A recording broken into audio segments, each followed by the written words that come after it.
Hello guys, and welcome to this extremely exciting Robot in 3 Days. A couple things you'll notice is we've got way more people here than we have had before.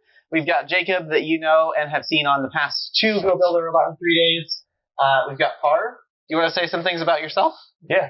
So my name is Parv. I'm a former member of Team 8393. Really excited to be here. Over on the Red Alliance, we've got Miles and Spencer. Do you guys want to introduce yourselves? Yeah. We're both former members of Team 6929 Data Force, world champions in 2017, and world the next 3 years after that. Yeah. I think that even though there wasn't the great opportunity to really showcase your Skystone robot, it's one of my favorite FTC robots ever. It was awesome. And speaking of world records from that season, ours was only 2 points higher than yours. So that doesn't really count that much. So I shouldn't have claimed that, but yeah. I mean, that was a crazy year. And, a lot of the who held the last world record is kind of whose state was latest. Yeah, exactly. I think so. That's just how it happened. That's how it be. So we're going to have each of these sub-teams or each of these alliances build their own robot. We're going to go through, and they're probably going to end up being pretty darn different, even though it would be very possible if they were in different rooms, they'd come out of it with a very similar robot. So we're going to have different robots. So we're probably going to talk a little bit about how we can make sure they're different and stuff like that. But we'll go through the brainstorming process and figure out what exactly you guys want to build. Before we start, is anybody really excited about a specific idea? Or we'll just jump right into brainstorming stuff. I'm excited about the boot wheel roller cone flipper. I like that too. I'm excited about that just for the memes. That's really fun. You know, how could this go wrong? How could that go wrong? I don't see a way that it could go wrong. It can't. I agree. Yeah. Do you guys want to roll over to the field? We'll kind of talk about what this game looks like, and then we've got a dry erase board. We can look at sketching some ideas. Yeah, sounds great. Let's go that way. So we've got a power play field. If you haven't seen the video for this game, basically it comes down to stacking codes on these junctions of various heights, and then on different ground terminals. So we're trying to make robots that do that effectively. I don't know, what do you guys think about robots do you think that every robot needs to be able to score on every junction level this year? I think not necessarily. I think there's a lot of opportunities even for rookie teams to score in this game. Especially with the circuit and endgame, you can really score a lot with just going in for the low and medium size holes. So I don't think that you don't really have to go for every size. Yeah, that makes sense. And I think you can score circuits without necessarily using any particular height. You could go through just the medium and short ones and make a circuit. I think you could make a circuit with just round junctions or just round shorts, right? It would be funny looking that you'd go from one. If you guys haven't seen the game, basically what we're talking about is if you stack cones and create a path at the very end of the game, if you have a solid path of your color cones on top of the junctions, you get some bonus points. So if we went about making one, grab stack cones, you would have a cone in your... I can't remember what that's called. Yeah, I think you could go to either 3 of these Yeah, you could go to any of these 3. So if you were just going for short ones, you could make a path that snips around this way.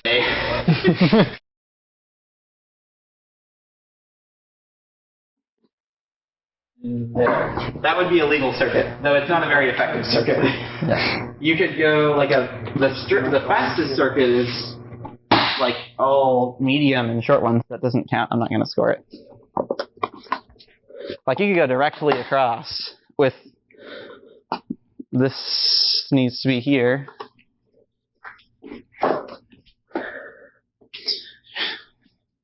Like 6.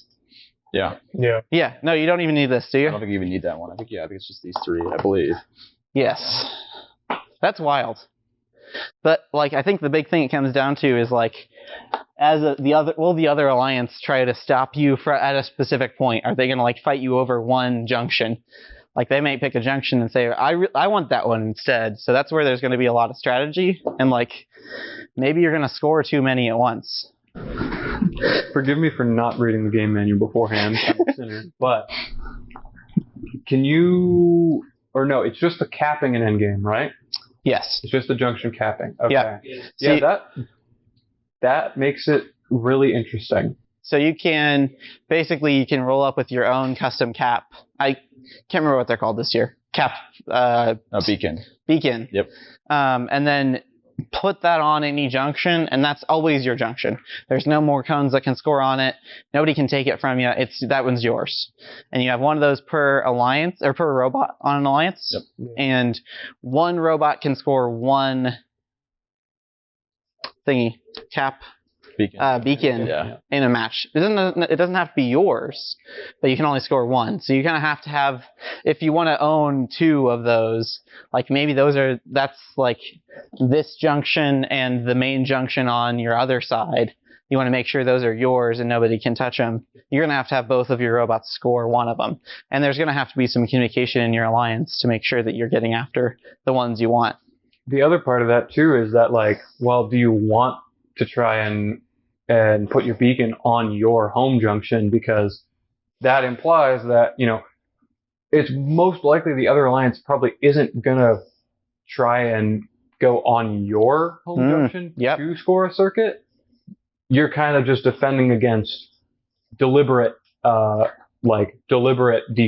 if that makes sense. There's not much upside to them scoring on your home ground connection, because like they don't need that for a circuit unless they're way out of the way. Yeah. So yeah, you might be going after like you might put your signal on this medium pin, because that's fairly important for most of the paths. Our field has not stayed very clean. That's something that I've learned is like the first team I was on, we had a set of tiles for like 8 years and they were great. And then I was on a team with Recharged in a garage and we went through a set of tiles in 2 years. So you can, like, how you treat your tiles definitely influences how long they're going to last. So I think it's going to be pretty important to at least score on the medium junctions. The big thing you get from the high junctions is they're just worth more points. I think that this is worth 4 or 5 points. Yep. That's a lot. I think it's 4, because it starts at the ground is 1, and then low is 2, medium is 3, and high is 4 points. So like, well, an extra point or 2 every cycle is going to be a big deal. And I think most of your cycles are just going to be getting cones on junctions to get points. I think most of the time you're probably not thinking that much about your circuit at the end game, especially early season when you might have a pretty big difference in your points versus their points. Those 20 points might not be worth really focusing on a ton. But that's tough to like figure out. As far as drivetrains, I think that's an interesting thing to talk about this year. What do you guys think you would pick for a drivetrain? I know there's a lot of talk about X-Drive. That seems like it's all over the internet nowadays, which surprised me. Oh, thanks. X-Drive is silly mode, for lack of a better word. I think it's totally viable, but I mean, you're kind of handicapping yourself for packaging. I know some people are going to argue that, but I mean, I could totally see like Team Titanium Tech out of Missouri. I could totally see them rocking up with an X-Drive with a claw on it and just blowing early season scores out of the water. Like they do every year. Well, yeah, more or less. No, I think definitely like a big drag from this will be Mecanum, because like the ability just to get around the field as quick as possible, this direction, and switch quickly here to deposit here, come back, grab codes from wherever. They'll definitely be pretty important. So I think Mecanum will be pretty dominant. Tank Drive is also an interesting option, because there'll be a lot of collisions this year on the field, because the field's pretty packed and people are trying to deposit codes in the same place. But I'd still go for Mecanum as my number one vote. That makes sense to me. You basically create these like lanes that your robot can drive in, and like one robot can reasonably travel from one side of the field to the other in one lane. Mm-hmm. So like if you're riding a tank drive, you might say like you might be the person who chooses the lane that the other robot's in just to get in their way, and then be able to quickly like, okay, I'm going to bob around that robot after I've sufficiently slowed them down. I think that's a cool option. Yeah, I'd say there's potential for this game to be pretty highly defensive too. Defense comes down to a referee's call too. So having maybe even the option for 6-wheel drive, West Coast, maybe a smaller frame too, not entirely the 18-inch cube. That could be really cool. beneficial. So that way, even if you're like hitting auto, your robot won't move at all. Or if you really had to, maybe push somebody out of the way if you're trying to score. That might be an option. And you guys are.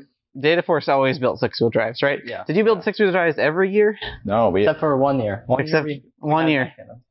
Relic Recovery. Relic Recovery. That's a year to have. Yeah, that makes sense. Yeah. Okay. Yeah. I think this game is really open to either or. Yeah. I think by the time Worlds comes, I think by the time that Worlds comes, we're gonna probably be seeing auto placing on the poles. Interesting. I could see that coming, definitely. It sounds like you guys might build a 6-wheel drive. Yeah, I'd say it'd be an option, but I mean, it won't really be an option if you could bring it down to maybe like, say, a 12-inch, maybe 14-inch base. We need to base. Another option for probably teams that have experience with swerve drive is probably a Diffie swerve, right? Okay. Like, what if you have a Diffie swerve drivetrain that's because Diffie swerve is like really just a center a rectangular piece in the middle of the robot. So what if you have that and then have your robot be circular, right?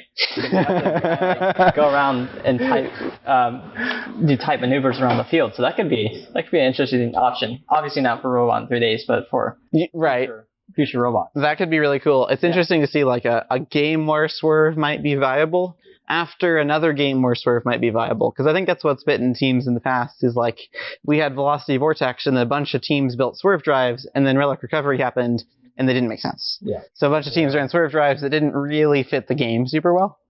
But like last year sort of made sense for swerve drive and this year sort of makes sense for swerve drive. So I think we'll see some teams roll up with some completed swerve drives that might make sense. Yeah. By the way, what are we looking at for clearance on this? Because the cones... That's a great question. The cones are 4 inches in diameter. Yep. So I think we're looking at 20 inches. I think that sounds right. Minimum distance on all of these. 20 inches. So 20 inches of robot width. You've got to drive between them. And like, especially on these ground junctions, if your robot hits that ground, they are big. It probably is.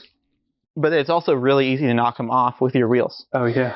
So if you're driving by somebody else's, there's a major penalty waiting for you. Yeah, one thing for teams too who haven't gone to the field yet is that the tiles around the ground junctions are raised up. And they can really maybe throw off if you have a sensitive autonomous or mechanisms that can be affected by that. Just be careful with those. What we were talking about in the pre-stream too, having that really low to the ground claw, that's not going to work. That's true.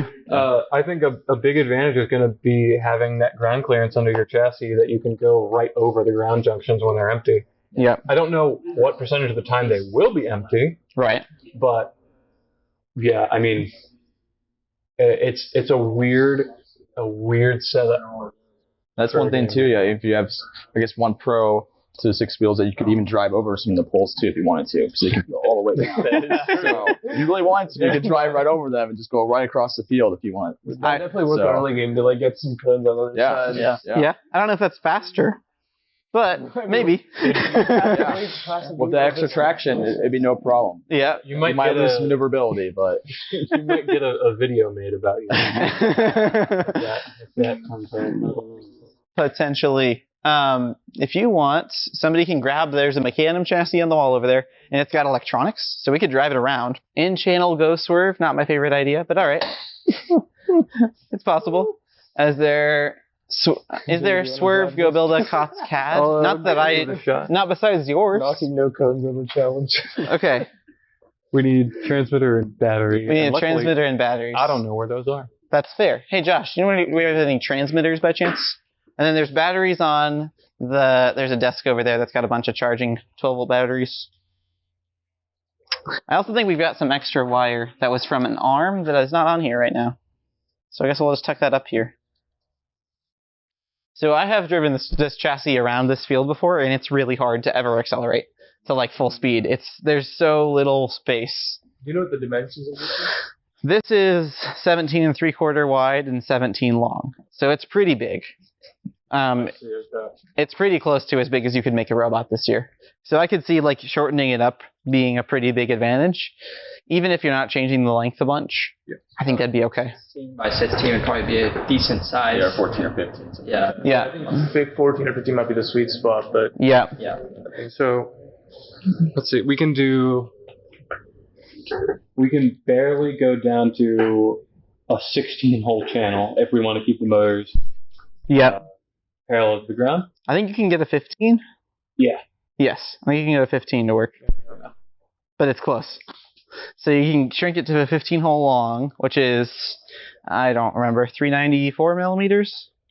390. Yeah. I think. around 16, like slightly less than 16. It's about 15 inches. Since a Go Build pattern is 24, I don't need a receiver, and I do need a transmitter with batteries. Thank you. I also need a 12-volt battery. And so, Well, that I can get. what do you guys think? Would it be more advantageous to just try and shrink the width as much as possible, and just kind of go with whatever we can get for length, or do we want to try and go for the square chassis? I think square might be easier for teams, just because when you're turning, you're not having to like accommodate for that extra length. Yeah. And especially because most teams are gonna have mech in them, right? And say you're like right here and you want to strafe this way, right? Yep. Yeah. The other thing when you make a chassis that's really narrow and long is you're slowing down your turning speed. Right. Oh, No. Yep. Yeah. Yes, but in a weirder way. So when you narrow it up, like the distance to that one wheel has to cover to fully make a circle is similar, but the big thing you change is and this matters a lot less with Mecanum wheels, the angle between your wheels being straight and the tangent angle they would be at of that circle that you create when you turn is larger, so you have more scrub. Yeah. So on a four-wheel drive, that starts to stink a lot compared to like a short and wide robot, but that doesn't actually help you this year. Yeah. So I think you'd be okay with Mecanum wheels just because they turn really easily. You've got rollers that can kind of soak up some friction. We have a transmitter. Wouldn't 14 work? Potentially. Would a 14 hole work? 14. That's cutting it. Really It depends on probably where you're cutting out holes, right? If you cut them out of the end, yes. Yeah. But if you only want to shorten the middle, I don't know what status of that is. There's a multimeter over there. I didn't see one. I'll check it out. Yeah. You could go to a 15 minimum. Oh, this doesn't reach. Will you bring me one of the modern robotics batteries with the adapter? That has enough wire to reach. Sorry, we keep changing what we're asking for. Prototyping. Yep, that's what it is. Yeah, if you wanted to make it short, you could probably stagger your motors. If you have one in the inside and one on the outside. Yeah. Bring them closer. Vertical. Yeah, that works too, yeah. Yeah, you could also make them vertical. Yeah. So that's something that I could totally see a lot of teams doing. At least one vertical motor. True. Yeah. Oh. Uh-oh. I'd say our trim isn't quite correct.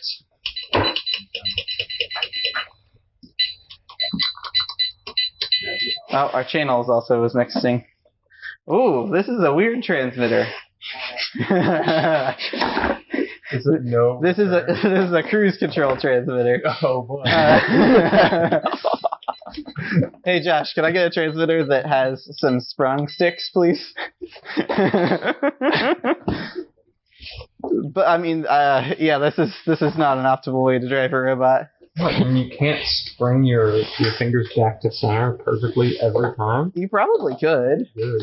Yeah, jeez. It's kind of interesting. All right. Thanks. That was the parts transmitter to make this transmitter with all sprung sticks.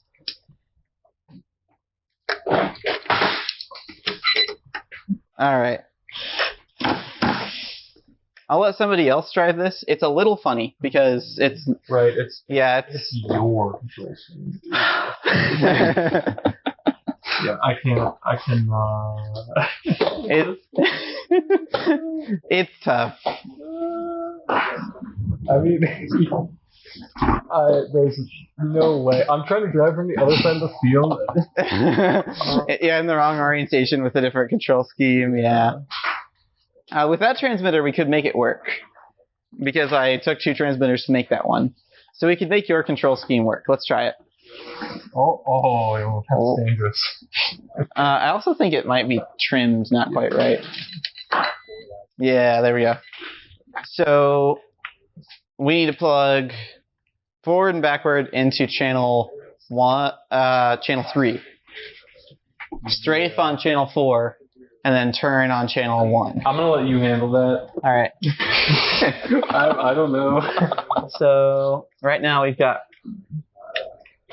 forward reverse to channel 3. We've got rotate on channel 1. And we've got strafe on channel 4. I think that's going to be the setup you like.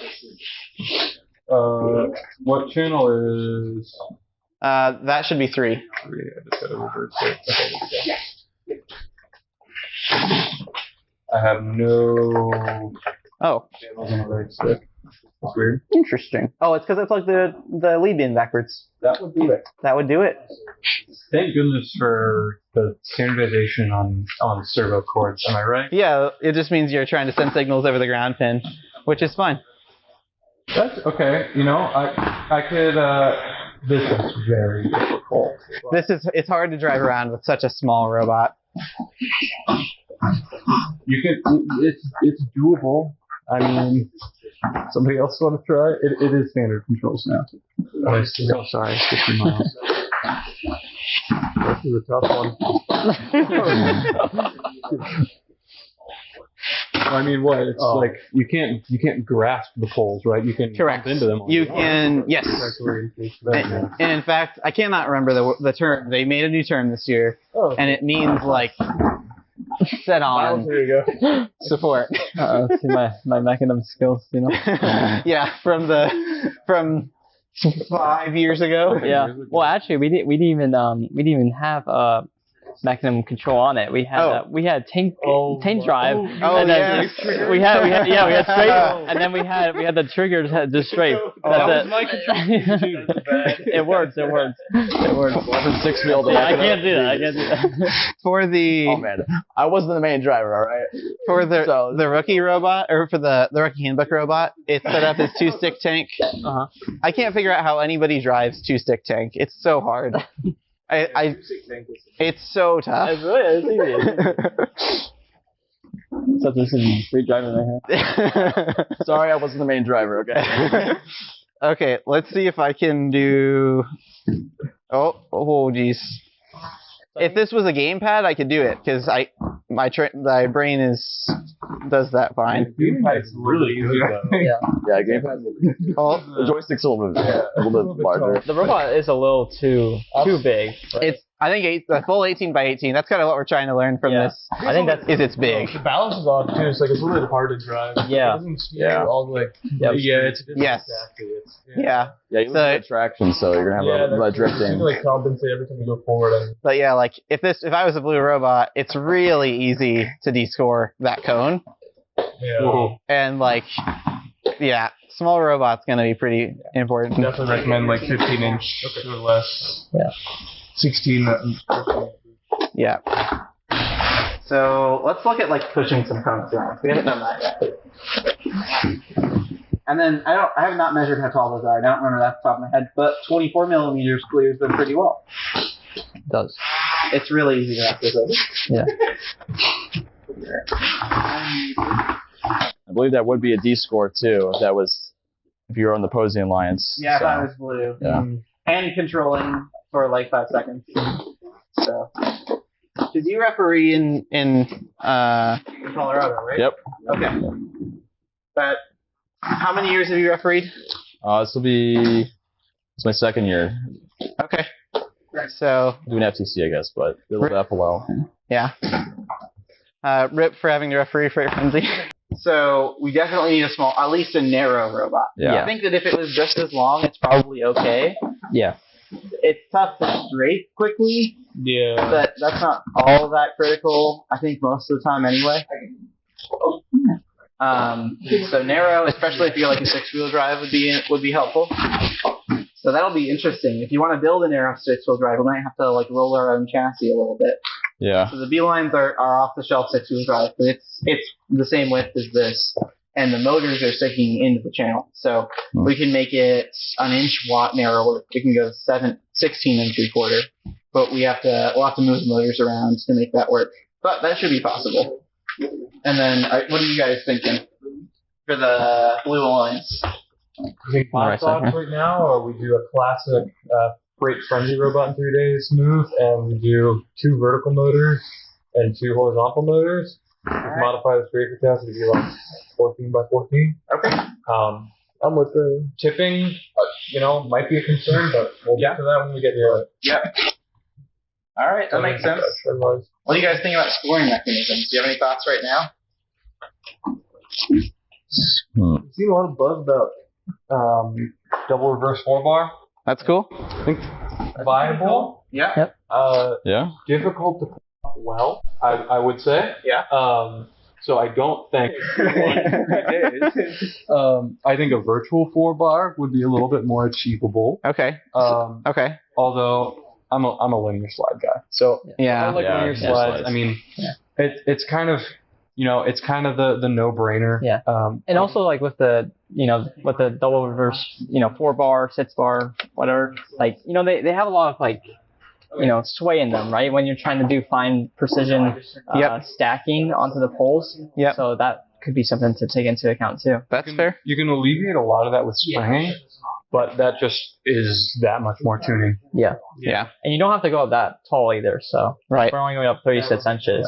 Whereas like I think a lot of where that sentiment comes from is from Skystone. I'm sure people remember the gluten-free video where they just like stacked 12 stones on top of each other, and they're like so fast, and it's like that was an ingenious solution for that because you got diminishing returns with slides.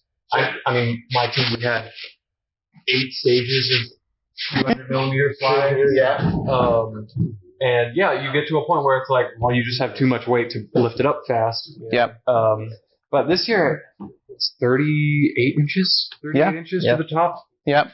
You don't have to move that far. This year's pretty similar to the height lift in Rover Ruckus, and every team that year pretty much used linear slides. Yep. And this year too, like in Rover Ruckus, there were actually a few main elements. Like one, there was auto where to do different stuff other than stacking cones too. Yep. And you moved to hang as well, so motor had to be taken up for hanging. Couldn't hang with a servo usually.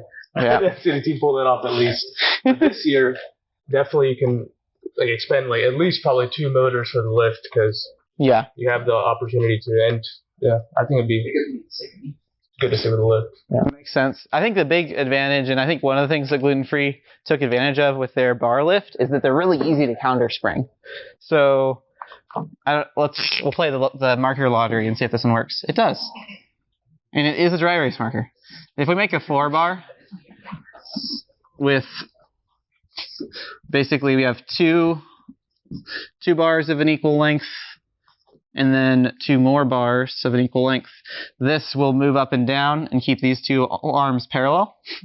If we were trying to counterspring this, basically we're trying to counteract the force of gravity on the end of this arm. If this is where our motor is and our gears to actuate it, all we have to do is create a spring or some surgical tubing between these 2 joints, and then as they move up, they're gonna this is gonna pull them closer together, and we can add enough of that it kind of counteracts gravity. Whereas the linear slide, that's just a lot more difficult. You've got to do a constant force spring or something like that, and you can do this with a double reverse 4-bar. You see that a lot in Vex, where basically you stack another 4-bar on top of your first 4-bar. And at that point, you get, this is your scoring mechanism. It'll move linearly up and down, just like a linear slide. You just got a lot of space out here. And you can add some more rubber bands or whatever between these 2 joints and have another section of counter spring. But we've got a lot of motors to play with this year. You could feasibly do a 2 or maybe a 3 motor lift. Maybe 4. Yeah. Maybe 4. Yeah, 4. I mean, what else do you need a motor for? Truly, I mean, it's true. Yeah. Or wait, no, here's this one hole. That's basically 0.9 is good. Well, it's not bad to do 1 vertical motor. We need a 6 mil pattern?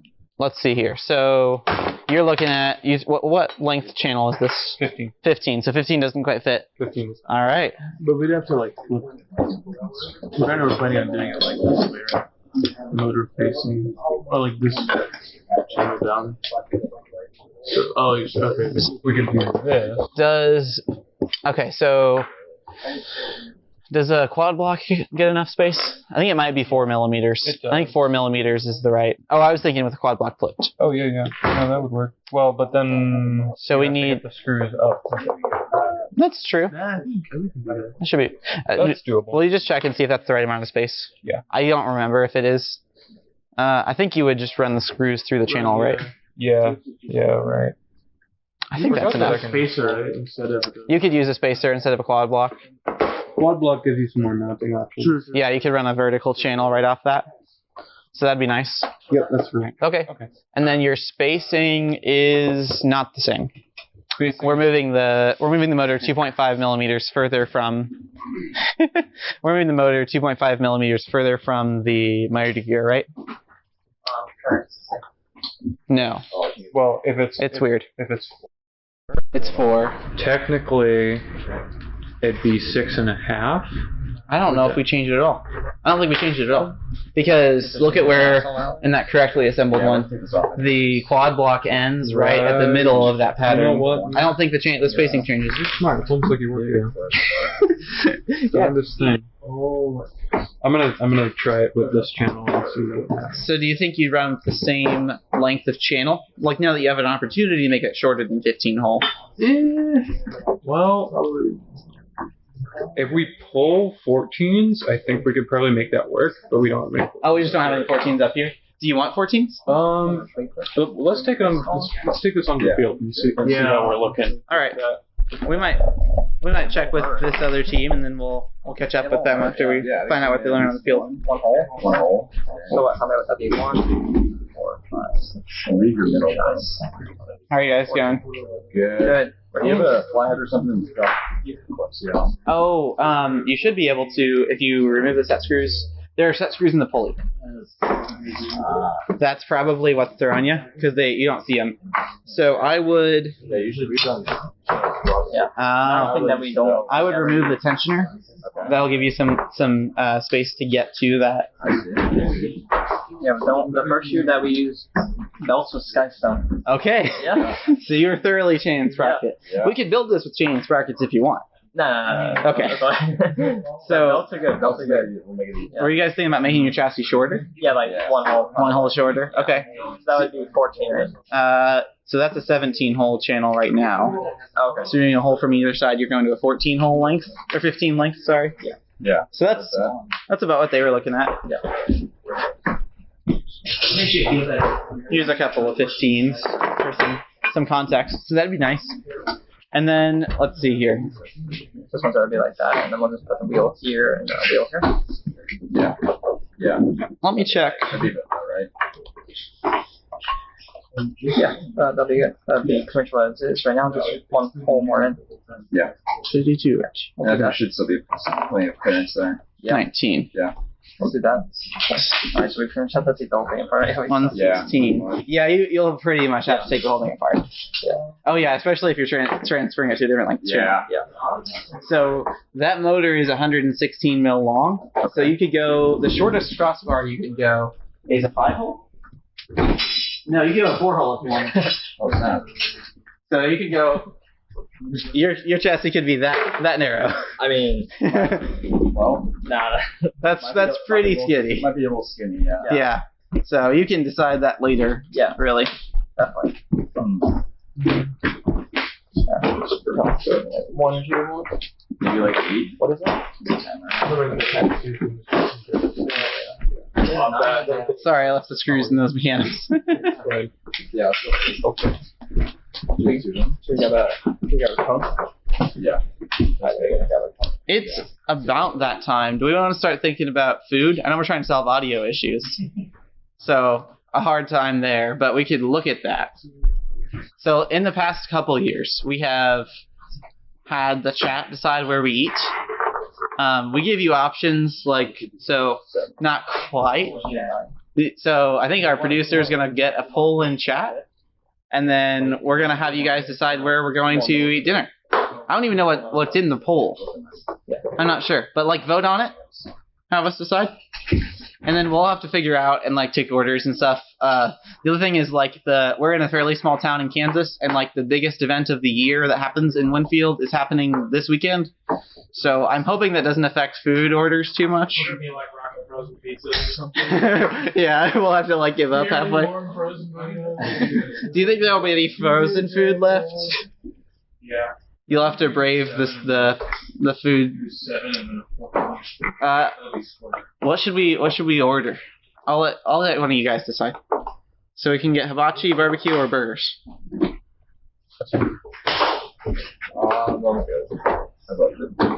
Let's do Aspar. Okay, we'll ask them when they come back. I think it's also by IP, so I don't know how many times we can vote. I'm sure that somebody else here is already over here voting for us. But drop in there, vote for where we should go to get dinner, and then we'll have to decide. You have a wrench already? Oh yeah. Yeah, with lock nuts, you pretty much have to. I've got a slide that works. I should get it running. Yes. Alright. Do you guys have more slides? Yeah. We do. Okay. So we have 2 kits. We can make up 2 kits, or if somebody wants to change how the setup is, I think that'd be awesome. Yeah. Yeah, usually we do Robert systems try to connect two-sided lists, try to connect the motors together so that they're constantly the same rate. That makes sense, yeah. So like have a physical connection like a belt or a chain between the motors. Or even like gears. Like we could probably do like a couple of gearbox on our robot. Yep. Yeah. Possibly something we can think about. Yep, you could definitely do that. Here, and then Oh, there. Using the rubber on these wheels, the same as the HD motor. That's a great question. I honestly don't know. Those wheels are good. Those wheels were nice. Yeah. We had those for a long time. I have my durometer tester. I would just have to go grab an Actibotix wheel. Okay. Hey Josh, will you grab me an Actibotix HD wheel? I just want to check the durometer. I think you'll just walk over to the R&D shelves on the other side. You've got a bunch over there in the wheel aisle. Yeah, I'm just curious the coefficient of friction is between that. I don't have a measure for that right now, but I can test the durometer. I like durometer testers. They're cool. We have an opportunity to talk about them. Basically, it looks like a nice little device. It's just a spring with the same kind of measurement you'd use for a caliper, and then a specifically shaped point. So in FTC, we generally are talking about Shore A hardness, and that is specifically referring to how pointy this point is. A Shore D hardness is a level, it's a much sharper point. So if we push it into a material, like this wood is about an 80A, or I can't read upside down. This wood's about a 95A. A Shore D measurement device would have much finer points, so it would be like a Shore 50D. And then if you have much softer materials than we measure, you could look at a Shore 00. That's going to have an even bigger point. These wheels are going to be about 70A. Yeah. Yeah. Okay. Somewhere around, we got 65, it looks like. And then if we want to, we have grippier wheels that are, if you also want to, we have grippier wheels that are 30A. Yeah. So the big thing is you have to keep them clean. It's really, these collect dust really quickly. Yeah. And you've got to you generally have to clean them with like an alcohol or even water does a pretty decent job. And you'd clean it every match. Yeah. But you'll get a lot more grip when they're clean. But once they have a bunch of dust stuck to them, yeah. One of the last few in existence. We actually caught it. I know, I never catch anything. These are 80A, so these are softer. They should be grippier. Generally, durometer and coefficient of friction are pretty darn related when you're in the same rubber. Yeah. But when you change rubbers, it's a lot less of a metric. Yep. It's still generally the case, something 70A TPU is going to be in the similar range to like a 70A silicone rubber, but generally your silicone rubber is going to be a little grippier. Yeah. So 1 a.m. here. See you guys. Bye, Tara Voxel. we could also do Mexican freezer. Thanks for joining us probably from somewhere in Europe. I appreciate it. Yeah, that's true. And then if you aren't watching on YouTube, I assume a lot of you guys are on Twitch.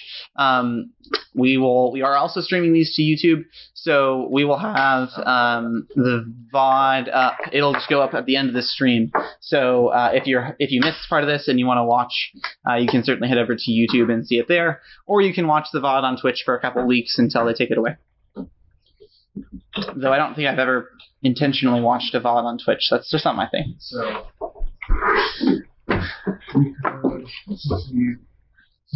So, did you use the 5mm HDD belt when you did your Skystone drivetrain? It was in our drivetrain. It was on. It was on our intake. In the intake. Okay. Still chain and sprocket. Yeah. Just chain and sprockets. Yeah. I like that. I've come around to chain and sprockets. Yeah. I've also been doing a lot more bike stuff, which is uses a lot of chain and It sprockets. definitely does. Yeah. And so for our Skystone drivetrain, because we wanted to have like a very accurate autonomous, and like drivetrain is like the most important part of like auto, right? Even if you have odometry wheels, right? The amount of slack that you have, or the backlash on your motors to your wheels is like very important, right? So if you like what we did is we had similar setup to this where we geared together the motors, and then we had an output shaft, which like everything was back here. We had 3 gears and an output shaft at the center wheel. Yeah. And that because the center wheel is like the main driving force of your robot, right? Yeah. So like the outer wheels don't really matter. Yeah. But especially if they're omni wheels, and especially if you have a drop center, and most of your weight's about the center of your robot. Yep. And that year it definitely was around the center of your robot. Right. So you've got more of your robot's force in the middle. Yeah. Yeah. Oh yeah, you've run into the thing that kind of stinks about that specific setup. So with the beeline, I was trying to fully. The beeline is like as constrained as possible. The shafts are, but there's the trade-off, right? So that gear can't slide off the motor shaft without taking the motor out, and without taking that shaft apart, because it hits the flange of the pulley. Oh yeah. And I did that because I wanted to have the larger spacer on the far side of the pulley. Right here. That way you could install it. Yeah. But it means you can't take the gear off the motor without moving the pulley off. So, It's alright. and you see when I assembled it, I actually left the smaller spacer off the other side because it's not entirely necessary. Like right here. So, yes, and there's none there. Yeah. So, you certainly don't have to assemble it with all of that, like overkill. Yeah. It just means there are 4 set screws that are constraining that shaft instead of 2. Got it. Okay.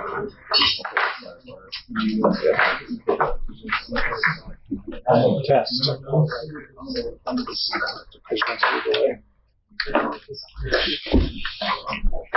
I muted it, so I'm just going to put it on quick. So this is like the same. What's this? Yeah. Right? Okay, well, not everything we're talking about, right? So this is like here, I'll just show you right here. So we can like run this on the side right here, right? Yeah. Other way around, but it doesn't matter. Oh yeah, sorry. This way, motor not here, right? And then like a good gearbox, like that'll go on top of this. Like We can hold off maybe one motor. This should be heavy though. I think we should do 4 motor gears. Oh, lift. 4 motor, okay. So I'm going to switch over Let's do this year's gearbox together. I mean, Well, you could, if you just did like 4 here, Yeah. 1 out the shaft. but we can't. It seems like you guys are doing a lot of stuff over here. That's the on top. That's the on top. Yeah. But then I don't know how much like 4 motor would definitely Yeah, fit. we're making decisions. So far, what we've got is we've kind of determined our drivetrain size. I think we're going to go for a 7-hole crossbar with a 14-hole equivalent length, and that'll give us a roughly square setup. But I think we're going to kind of do the same thing that we did in Freight Frenzy, where we do an 8-hole front drive section, and then a cutout, and then a 3-hole rear drive section. Okay. So we're going to do that on both sides, so that we can run 2 lift motors together in such a thin chassis. Okay. And a center lift shaft. That's the plan right now. Makes sense. Yeah, you could always change. So, like in Frenzy, the motor driving lift was in the channel. Do you think it was that same thing? I think the lift motors are going to be opposed to each other like this. That's the idea right now. I think that should work. Okay, makes sense to me. Because with the Freight Frenzy robot, the purpose of the cutout was to get the Viper slides lower. Yeah. Now we actually want the opposite. We want the Viper slides to be higher up. So. Okay. Then the cutout is just to gain the extra width so we can face mount the motors close to each other. At least that's the game. Yeah. So I was looking at, we were looking at the other robot for a while there. I know this is a tough question, but like what things influenced, how did you get to this design? Like what were some decision-making tools you may have used in the way there? It sounds like your big goals so far were you wanted 2 motors on the lift, and those to be pretty darn low. So I think those are probably big ones. Yeah, I mean, we're just prioritizing kind of, 13. Then, center of gravity. Yeah. We're We're going to have steel slides high up in the air, so and a really small base. Obviously, another driving factor. And just kind of minimizing complexity and minimizing the amount of movement that the robot has to. We haven't even got into what we've been talking about for scoring stuff yet, which has been an interesting discussion. Okay. You want to talk about that a little bit? Yeah, so I think what we're thinking about for scoring, I think some of the big things we're thinking about is like how are we going to score? How are we going to first, I guess, grab even the cone? So I guess like one thing we thought of is probably put Gecko wheels in the front to maybe intake the cone, maybe have some sort of active intake to like maybe aid with the passive like grabber claw and to like help us basically grab on the lift wherever.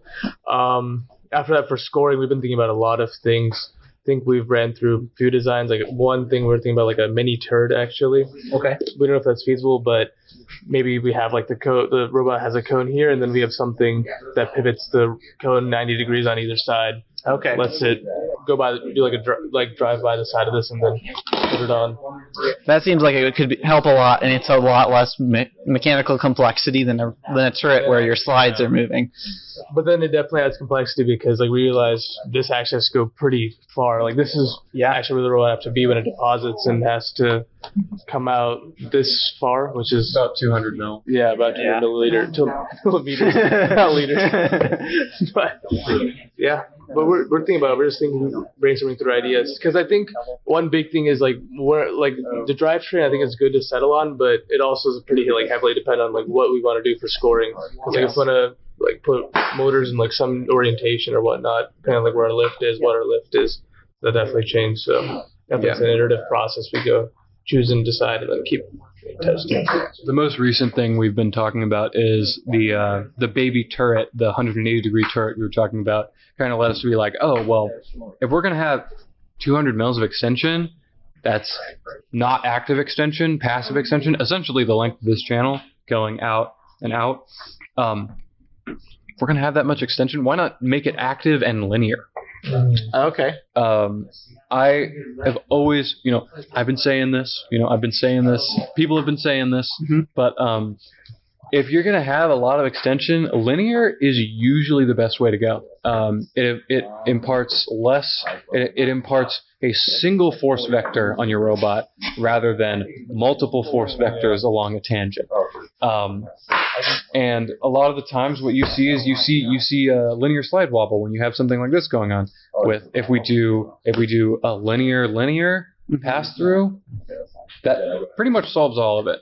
So what you were talking about for like that force vector that you're imparting on a robot, if you've got that linear slide, really the only thing that the only time you'll get kind of moments imparted on your robot is when you accelerate and then stop that slide, and that's in one direction, and that's in a direction it's easy to reinforce the slide in.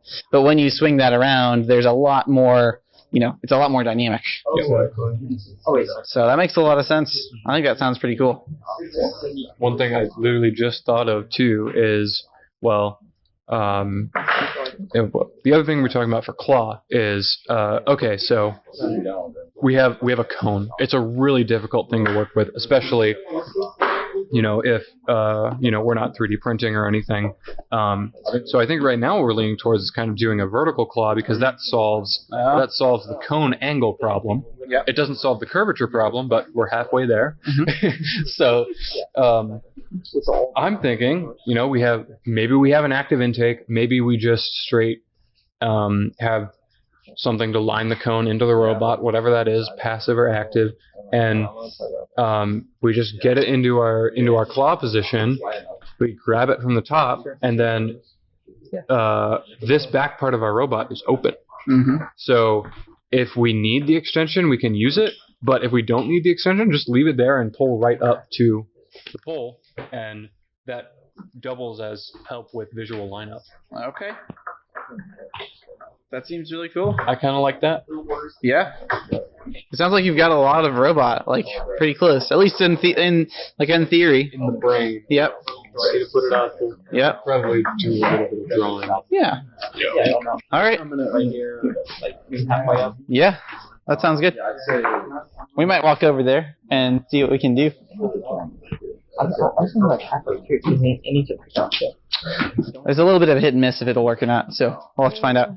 Okay. Or you can also have it go under. So, top down, we have our front. We have a message from chat. They asked, what would you do if the robot ate you? So Chad asks what we would do if the robot would eat us? Yes. Oh, okay. What would you do? I would be honored. Me too. There you go. Can't beat that.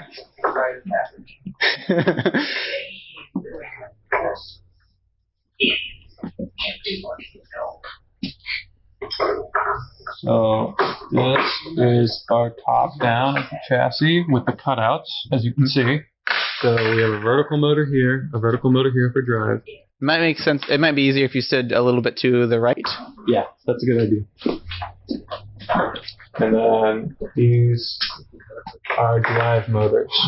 Okay. Drive motors, right? And then these, depending on weight balance, I guess we can shift it anywhere in this area, but then these would be our lift motors. That's not to scale. So those could be our lift motors, and then we would have a shaft running across. That was our initial idea. Okay. Now, if we want to pursue the idea of having a kind of a relic recovery Hydra type robot where the entire middle is clear, that's not going to work. We're going to have to use bevels. It is what it is. So if we want to do that, we could do a fully contained lift on one side. We could do really any number of things. We'll see if we want to keep the cutout, if that gives us more space. But yeah, I guess let's do a little bit of extra brainstorming. Delete the center lift shaft. It was nice while it lasted. Instead, we'll do, here is our bank of Viper slides, rough approximation. And then our motor could be beveled here, could be horizontal here somewhere, horizontal here, any number of possibilities. And then we have some sort of mounting solution. 2 standoffs, of course, the best one, to perhaps a half channel with a channel slider on it, or reverse that, do a channel slider on top. And slide the channel. Yep, slide the channel. So then have, we'll call that a claw that's mounted to the channel. Then this can move that way as a servo linkage. I like that. Stone? Yeah. But I mean, I don't know. A lot of possibilities. We're one step away from a turret. The sprocket. So it's a pretty big step. It is a big step, but that's overall kind of that's kind of how we got here. It's like, okay, so we want to rotate the stone. We want to get it out, the side.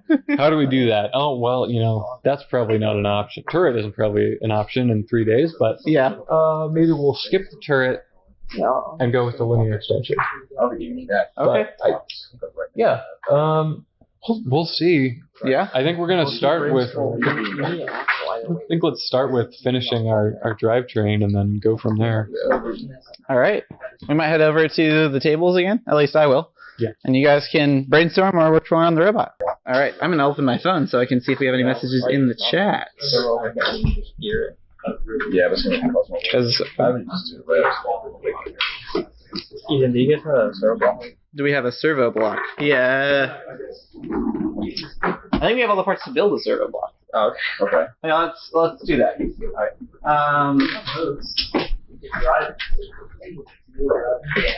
Hey, Luke or Josh, do you guys remember if it's the 1-1 to build a servo block or the 1-2 to build a servo block? Okay. I think it's the 1-1 that sounds like it would be us. Because 1-1's the standard size. Okay, let's see if we've got anything in the chat. Switch to creator mode. No, that's notifications. That's whispers.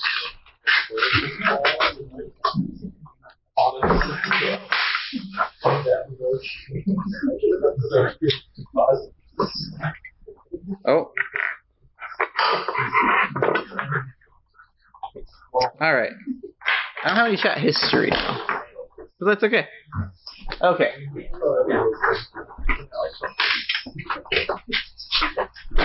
What servo do you need? Goes at least 270. Okay. You need 270. Do you guys have it? Yes. Okay. Do you have... what is it doing? We need to figure out a speed for it, basically. So it's basically Torque. yeah, it's gonna move a joint that's gonna hold that. Okay. Like an elbow of wrist joint, so it keeps it kind of acts as a 4-bar in Okay. a way, but And it'll keep it parallel to the the ground. Okay. Be able with to like chain. move it on either side. Okay. So you're looking at building like a virtual 4-bar, probably. Yeah. Okay. Like half. Half of it? Like is it half? I don't know. Yeah, it's really just with a chain sprocket. Yeah, just like Okay. chain sprocket. I think that's just a virtual 4-bar, Oh, right? is it? Pretty Okay. much, yeah. Yeah. Yeah. Okay. Okay. I would love... I was really hoping for this to be really defined load and we could do the math. Yeah. But it isn't right now, so I'm just going to give you a torque servo. Because, Okay. yeah, that's what it'll need. Let's get all of our drivetrain stuff off on the side for now. Alright. How are we looking on food? Did we get that? I don't know about food. Okay. Can you summarize target chassis dimensions for each robot? What are you guys thinking on the Blue Alliance? We're trying to aim for like 14 by 14. Yeah. Okay. Like 14 and a half by 14. 14 and a half by 14, somewhere in there. Probably longer than it is wide. Probably, although as square as possible, I think. Yeah, pretty close to square. Yeah. That answer doesn't help me. I have the side. Do I need the 1-1 side piece or the 1-2 side piece for the standard size servo? It's like 15 That's okay. I think it's the 1-1. So we have two side. We have these side blocks that are 24 mil tall, and you use them to make servo blocks. The pattern on a quarter scale servo is wider than the pattern on a standard size servo. So we have two different versions of this with different offsets. Can you see which offset I need? You should be able to look at the product insights for the. I don't remember what mount this is, and it should show you. I think it's the 1-1. I'm just gonna call it the 1-1. All right. I need some screws and some washers.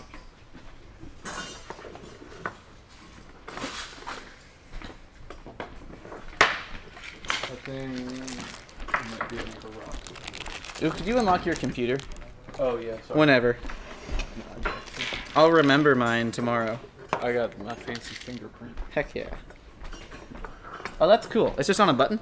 Yeah. That's sweet. That's pretty fancy. Alright. We missed chat still. That's fine. Can you? Oh, we already talked about the question in chat. That's fine.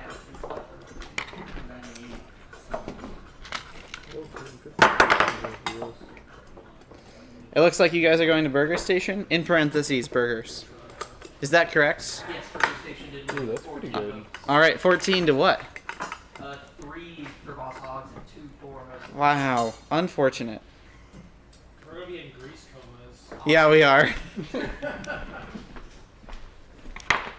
we'll send someone to. Do we just want to get like 20 double cheeseburgers? I mean, we could just get a bunch of double cheeseburgers. I mean, Like we took orders last year and it was a nightmare. So like, Okay. Anybody opposed to double cheeseburgers and fries? It's fine with me.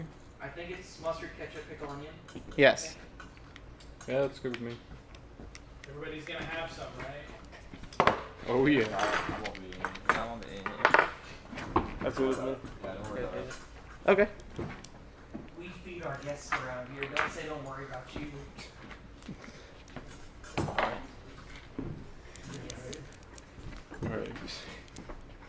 I'm gonna do some reading.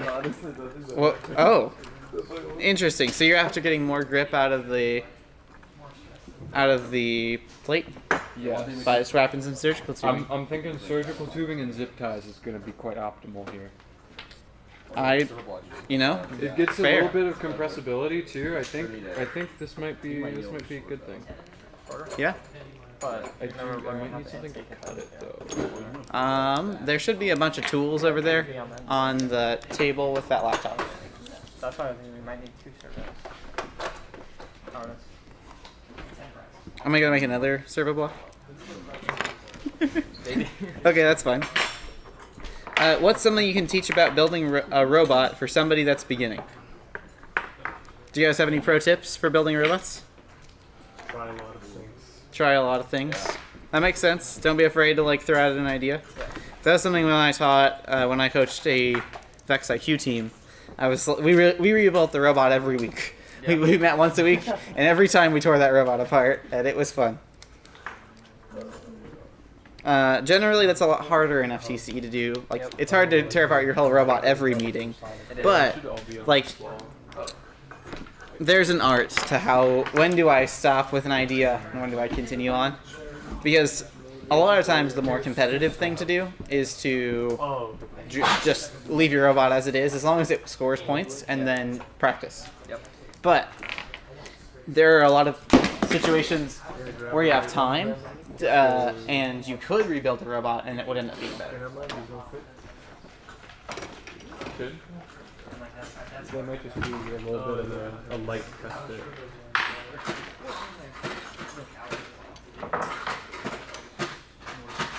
I'm very intrigued. This might actually work kind of great. No, I think that honestly. With the surgical tubing? Yeah, with the surgical I just have to figure out a way to make up this gap. Yeah. I love that.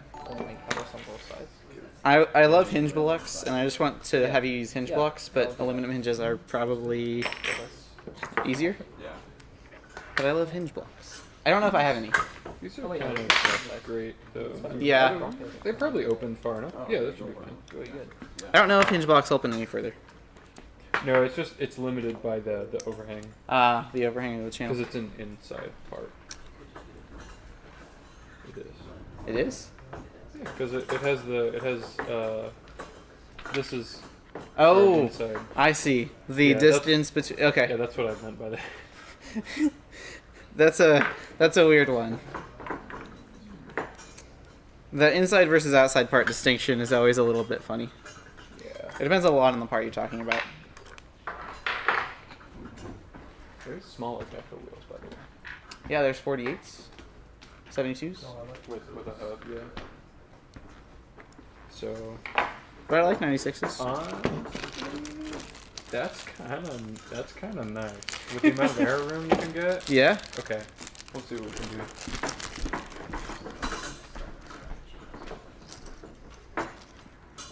All right. The moment of truth. The servo block will either be 43 millimeters wide or narrower than 43 millimeters wide, and I'll have to rebuild it.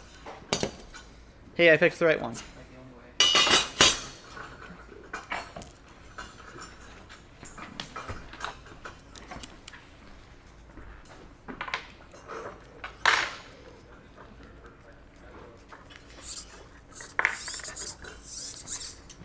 All right. Here's a servo block. All right. Do you need another one? Possibly, because like this thing is gonna have. That's gonna be pretty big. Yeah, it's gonna be this, and then we're also gonna have the intake event. So Okay. I think we should have 2 servos because. Yep. Are you specifically looking for through-hole sonic hubs? I don't know. Okay. Yeah, we were looking for the top ones. Yeah. Okay. I'll get you some threaded ones. Yeah. 2 servos. Yeah.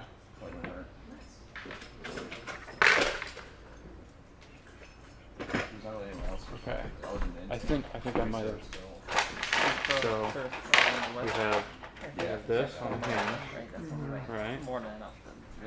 So we've got that range of motion out of it, and then we can either put these to make up the gap, or dual blocks.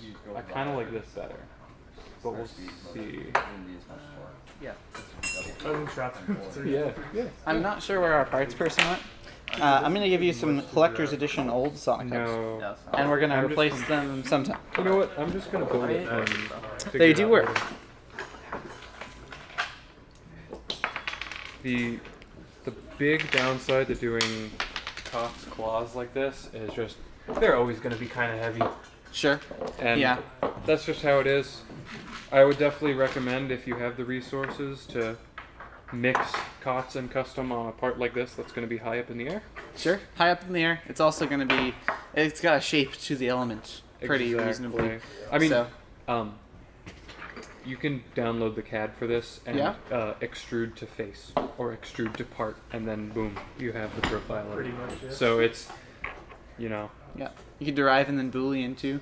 To be on the very option. true, very true. I'm a fan of that. I'm a big Boolean fan. Yep. That sounds like a band. What a band. Big Boolean fan. I like ones or zeros. or food. I don't know. Oh sure, like Is it French pronunciation? I don't know. I don't at me. It's something. It is something. Sounds familiar. Yeah. Use the set colors. Use the pull multipliers or rotating to certain. I usually use a. You can go 2 ways. You can grab them with pliers and pull them right off, or you can use a flathead screwdriver and pry it off. I can grab a flathead. I doubt you'll be able to get enough purchase to just pull it off with those pliers. But you put some 3D printer after. I hope I don't have to. Wait, no, I figured out the solution. I'm a genius. I think you just buy like rubber sheets and just tape it on. And then you just have to like get it under the Or eye get them for and free. pry it Literally out. just like put this. There's a little bit Okay. of an access on the outer side. That honestly might be a stretch, but this might work. I searched it. Put the Could be tip about in there. So here's Pry what it I'm and it'll thinking. pop right off. So It'll pop we- off pretty We quick. wrap So- it and stretch it from here to here. Oh yeah. So then you get Yeah. then you get kind of pseudo profile forming. I wondered if you were going to do that. That makes sense to me. Shifter 4039 asks, is the decision not to do a turret based on parts you have available or time? And are there go build parts that could be used to construct/drive a turret? Mostly time. I mean, we could pull out, we could throw together a pan and tilt kit Yeah. very quickly, I'm sure, but also, I'm not a turret fan myself. Me neither. Specifically about your robot, you'd have to move the motors up to be on the turret, probably. Yeah.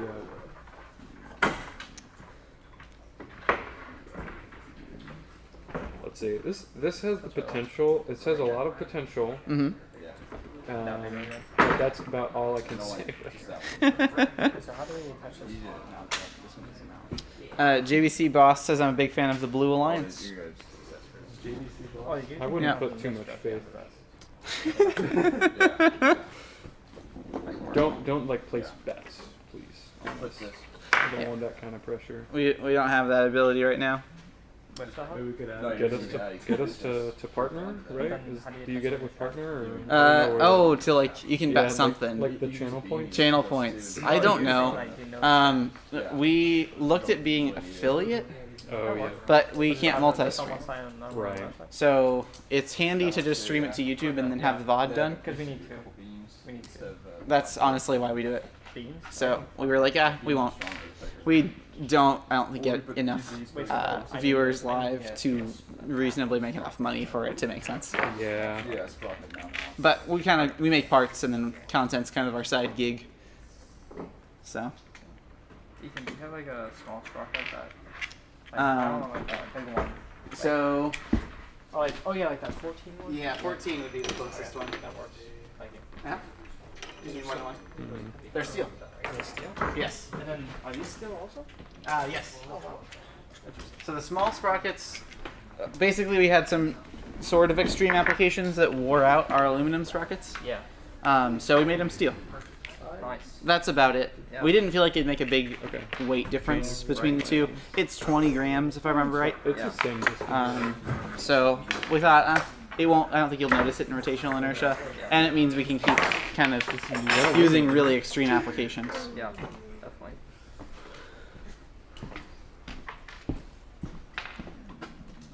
I'm editing my plan a little bit here. I think this might work better though. Yeah. Well, thank you.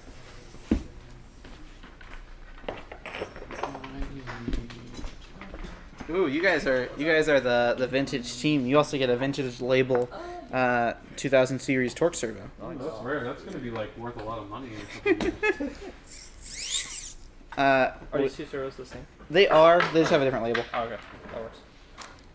This was from before we sold the speed servos. So this is 2 years old, 3 years old. I don't know. I'm making another servo block. We could make you a smaller servo block. This is fine. I think it's fine, yeah. Ooh, I get to break out the new dual blocks. Oh, the 43.5. Or no, the 1.5s. Yep. 1.5. Sorry, for context. Opening some packages of the new dual blocks. ASMR. I think it's fun. We have a term here at GoBuilder, and we call it quad blocking things. And basically, what we mean when we quad block something is we do the thing that the quad block has, where there's holes coming in from 3 directions, tapped holes coming in from 3 directions. So the 1201-43.2, the quad block, is kind of I think it was the first part that was quad blocked, and then we've added it to more parts. So dual blocks used to have threads that went in from 2 directions and intersected. And now the new 1201-1.5 dual blocks, the new ones, are quad blocked, where they've got threads coming in from 3 directions. I think they're really nice. Me too. They look cool. And they mean you can have like that one dual block can replace 3 individual dual blocks, so you can get one for a bunch of different applications. What do you need? The dual blocks. Dual blocks. Oh, these things. These things. And these things. Those are both dual blocks. This was the one I was talking about.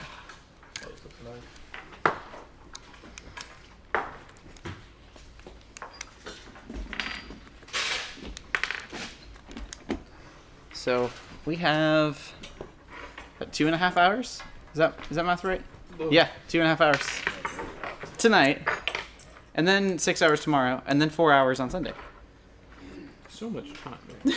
Yeah, really no big deal. You have plenty of time. Day 1 is a lot of like figure out what you're gonna do and then build drivetrains. I think the last 2 years we've torn apart all of what we've done on day 1 every time. Is that right? Yes. I think we Almost. have. I think we've always redone it. Hey, maybe because I'm not building a robot this year, that won't happen. Do you guys have a small We did it twice. Well, we did. I'm sure we rebuilt it twice last year. That sounds like us. Yep. All of the screws are in the left column of 3 bin, or the left kind of like group of 3 columns of bins, of block bins. To the right, they're the bigger bins. No. Thanks. And then they're just by length. You need. Are you going into lock nuts on the other side of the sprockets? I'll You're- just change the addressing to the hub on the Servo block. Ah, okay. Yeah. So you need to go. You can just do it that way. You got the right one. Guess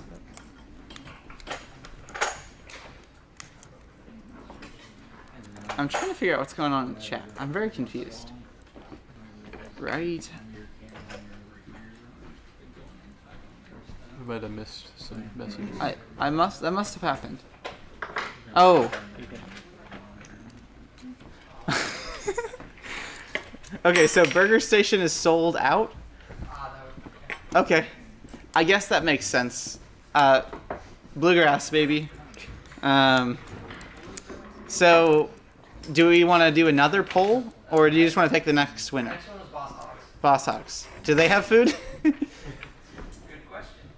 I doubt it, actually. Like, honestly, maybe not. Yeah, I don't know for sure. Burger Station is a special type of burger.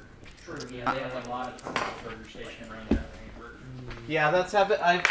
A couple times I've tried to order food and they're like, "LOL, we're out."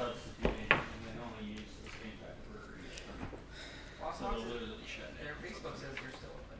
Okay, I would say see if we can do Boss Hogs.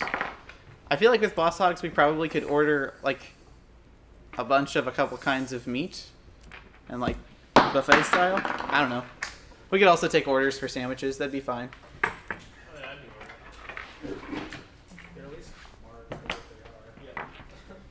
Oh, that was the problem with Burger Station is they didn't mark the orders. I'll take a Boss Hog sandwich. One Boss Hog sandwich, please. That is one of the sandwiches. Oh, it's called the Boss Hog sandwich. I see. What would you eat if you were eating at Boss Hogs? Type it in the chat. Arby's. Oh, they did exclamation mark Arby's. We'd have to drive to Arc City to get Arby's, which, I mean, I guess would be fine. It's just a lot of driving. It's 10 minutes? Okay. I can make it there in 3. See, I never go to Arc City, so. Not that I have anything against it. I'm just never sure if I'm supposed to say Arkansas or Arkansas City, so I don't go there. I've heard people say it. People say it both ways. Huh? Oh, that makes sense. I like to just say Arc City. Arc City is easier. Yeah. Then you don't have to worry about it. Most of them go by it. Yeah. I'm keeping this post-it note that says Burger Station sold out, pick new dinner. That's mine. Oh, no, that what Josh wrote to you. I don't know if it was Josh or Luke. I think it's Luke.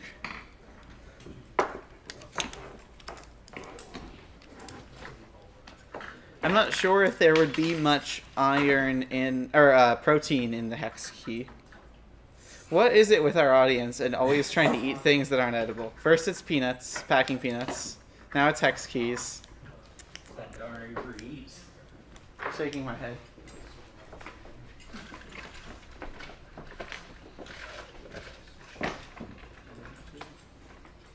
What we're assuming.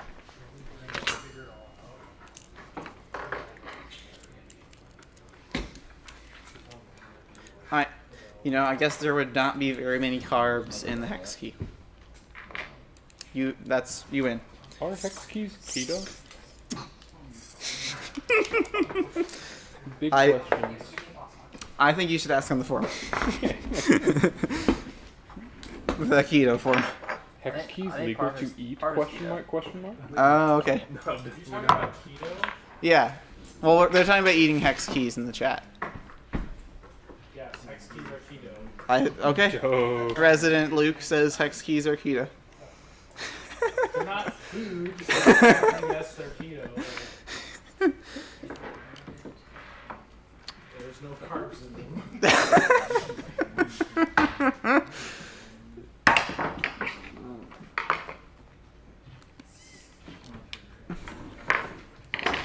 Man, we started a whole thing. Now they're talking about speed servos. And what's the conversation about those. Oh, this is their keto, I think. Oh, okay. I'm not sure why, but I didn't notice. Servos have a lot of oil on them now. That's true. That would not be good. That is true. You can eat all the grease and oil you want in keto.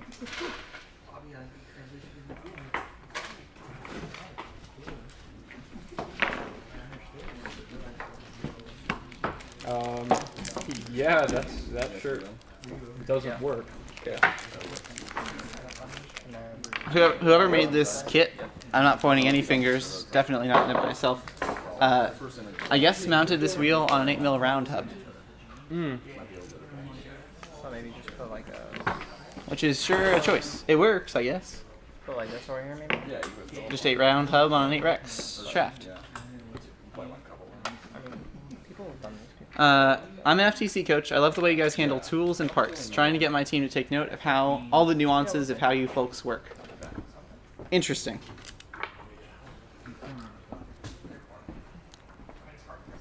I instinctively wonder if that is satire. Not in a bad way. Just. Oh, I think I would imagine he's probably talking about like the organization for parts. That makes sense. That's something that you could reasonably emulate as an FTC team. Yeah, just don't emulate. Don't look at my home workspace. All right. Now this wheel has a correct hub.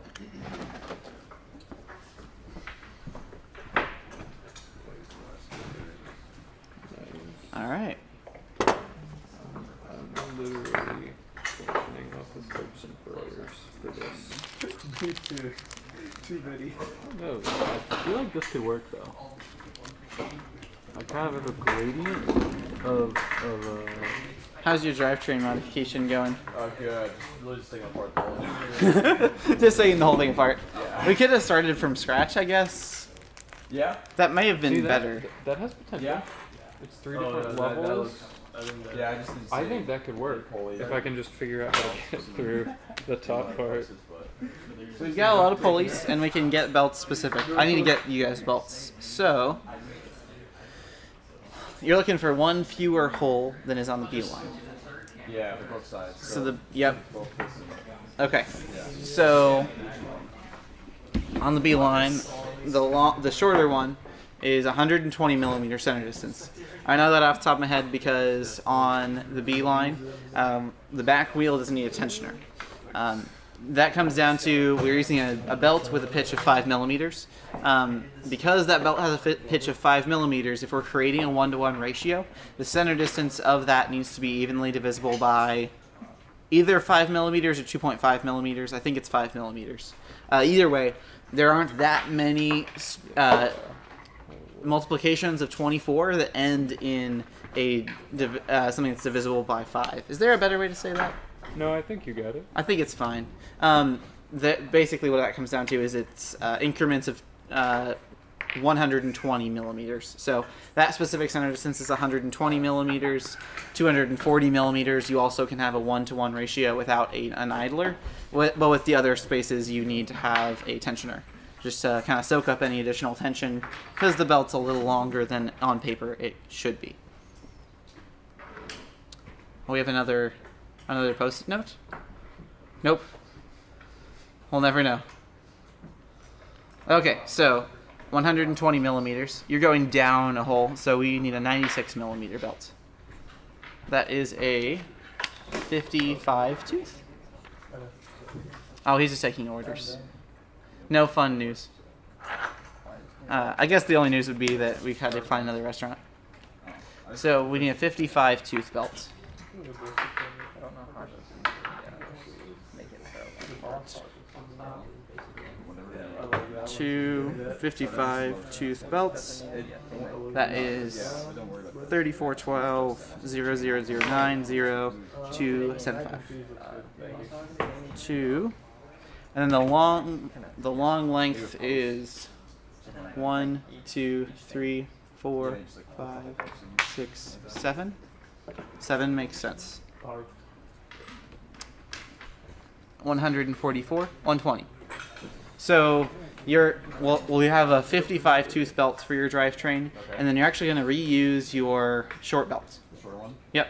Okay. Because you're going one hole shorter. Yep. No. It needs to be one hole longer than that, right? Well, yes. Yeah, because we're shifting it, so Yeah. I think that's totally fine. I'm just going to... Yeah.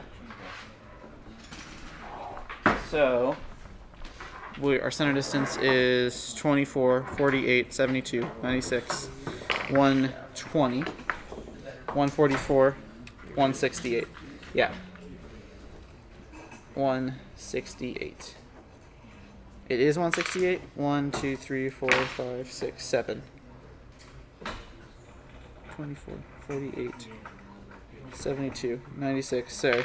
120. 168, 192. It needs to be 168. Okay. Yeah. All right. I need a pick. Yep. So I'm actually gonna message you some belts we need. Okay. We need a 84 tooth, which is a just 420. Okay. What? I'm trying to get to food out. Okay. Oh yeah. I need to like color it. Before they run out. Can I just have a brisket sandwich with green beans?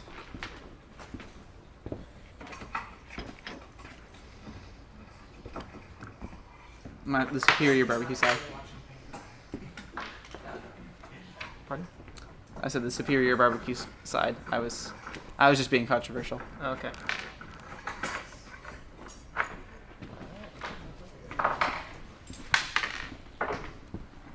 I genuinely wonder if Ethan loses his sanity because of the FTC Discord.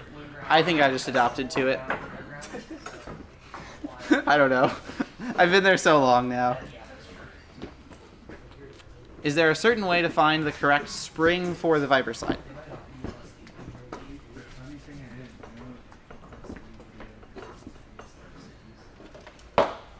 I'm trying to think of a good engineering answer for that question. The answer that I have is we've tested a bunch, and 48 millimeters is a good length. That's the length we include in the kit. Most of the time, that would work fine. On paper, you could probably calculate the amount of tension you needed to soak up and find a spring that was about twice that. That's way more work than you'd need to do. That's so much unnecessary work. So you would find the most efficient way you'd find how the cable is going to stack in your pulley of a certain diameter. This is too much. You would never do that. Just use about a spring with a throw of about 48 millimeters, somewhere in there. Ever use a water scale for figuring out how much force you need? That's a really good option. That's what we usually do. I think that's a really good idea. Yeah. One thing that I took from 3D printer communities is checking belts tension and string tension with a tuner. Yeah. I did this one time and everybody laughed at me. But you can just use like a guitar tuner, and that was a pretty good metric of how tight are your strings. Throwback Thursday to Redneck's YouTube channel. They have a video of what song do they play on their slides? They play some song on the string of their slides. It was a good one. That was a good one. Check it out. Oh, okay, that's nice. Yeah. We'll get back to that. I think we may have a camera person. Yep. Would it change with the number of slides stacked? Yes. Yes, the spring length would change on the number of slides stacked, technically. So if we're comparing multiple setups, and in those setups, let's see here. Which I'm looking at that camera. In those setups, your return string is always stays the same angle. It's parallel with the slide. The amount of cable that you're feeding, and so basically the variable you're controlling is how much does your spool size change as you feed in and you feed out line. So what we look at is how wide is our spool and how large of a diameter is our spool. And as we get a larger spool, we're going to stack up less string. So we're going to change the effective diameter of that pulley less. And as we increase the number of stages, we increase the stroke of our slide, we increase how much cable we need to move, and how much of that is stacking on top of stacking. So we do change the spring we need to use by how much cable is in the system and the spool size. Really the thing, like, it's pretty okay if you have a spring that's about the size we sell. Like, I have not run into a situation where that doesn't work. And sometimes you can get by with having no spring. If you do everything correctly, you'd be fine. How are you calculating the numbers, catting it out, or a calculator? I assume we're talking about belts now. I'm just using the calculator on our website on the timing belts page. If you want to use something that is more complex, if you're using custom-sized pulleys, SDP-SI has a fantastic calculator that goes in more depth than we do. It also has different profiles and different pitches of belt.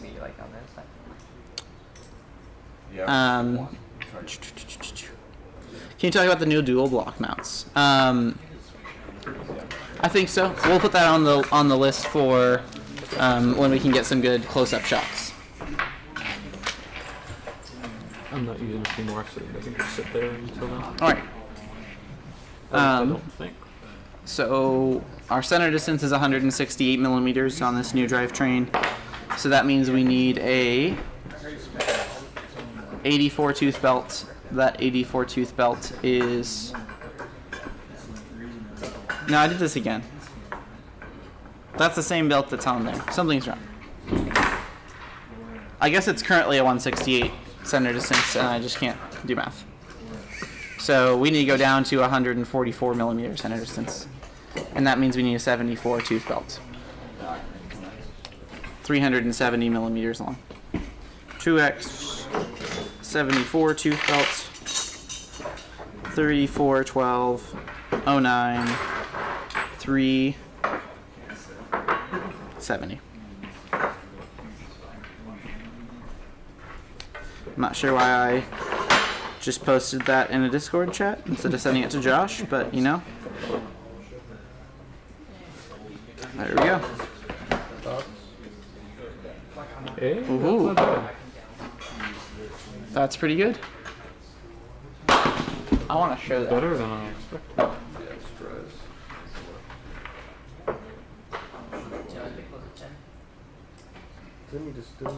Will you show us that again? Oh, this thing? Sorry. Anything, you know, always snap Okay. or say red, you know. Okay. But don't feel like you have to We're just talking about how to do the Well, I'm That about makes sense. done with getting the mock-up for this, so I'll try that. Oh yeah, we also have these cool claws. Could you go do a close-up on the blue camera? Sorry. I, of course, decided to do this when Jacob walked away for some reason. He's going to come back. Basically, what he's got is these 45-degree angle mounts, pattern plates. I don't remember what these are called. And then there's some surgical tubing that's strung between the 2 points. I'll let you talk about it now. Yeah, so it kind of just forms, it kind of just forms a gradient of levels. It's not exactly to the curve of the cone, but like we talked about in the pre-stream, it has compliance. It has a lot of compliance, so it can form to the gripper. I don't know if it'll actually be grippy enough, but it's worth a shot. So we could also get some new surgical tubing. I would imagine that surgical tubing is probably 2 years old. Yeah. So it's probably not as grippy as it was. So we might have to pull some new. Yeah, let me... and then you got a hinge that'll actually act as like the point of rotation for that claw to open and close. Ideally, I would like to put one servo on the back and do a dual link. Oh dual yeah, like you over center talked about. linkage. Yeah. Or That'd be awesome, that'd be sweet. but we'll see if we can actually get to that point. Chat wants to know about the intake with the Red Alliance. Yes. Ah. Do you guys know what kind of an intake you're gonna do? I think we're gonna try to do a rubber band. A rubber band intake. Yeah. Okay. Yeah. You're thinking like a horizontal or like a vertical rubber band? Yeah. Pretty much just like horizontal. Okay. 2 from both sides. Okay. Yeah. If that doesn't work out, then probably horizontal. Yeah. Okay. So kind of like the Vex in the zone intakes, probably. Yep. So we'll probably grab some sprockets and some rubber bands, Yep. and we'll stretch rubber bands around the sprockets. Yep. And that'll create like So tubes of rubber bands, pretty much. Yeah. And then pretty much what we're just gonna do is just use a simple piece like just this, stabilize. and then just have Design it properly. 2 axles go through, and then Okay, I think that's just Okay. gear it so then it'll That's automatically go really reverse. good, One of actually. them. Makes sense. Yeah. Nemesis X1. Nemesis X1. Is surgical tubing actually used in surgeries? That's awesome. I'm really proud of that, honestly. Yeah, No pressure at all. Do you guys know? Do you know if surgical tubing is actually used in surgeries? Yes. It is. Do you know what they use it for? A variety of things. Okay. Can you use Nice. All right. Well, let's see. Okay. suction? Okay. So our camera guy happened to know the answer. It is, and you can either use it as a tourniquet or for suction. Yeah, Mike, our camera guy. I apologize.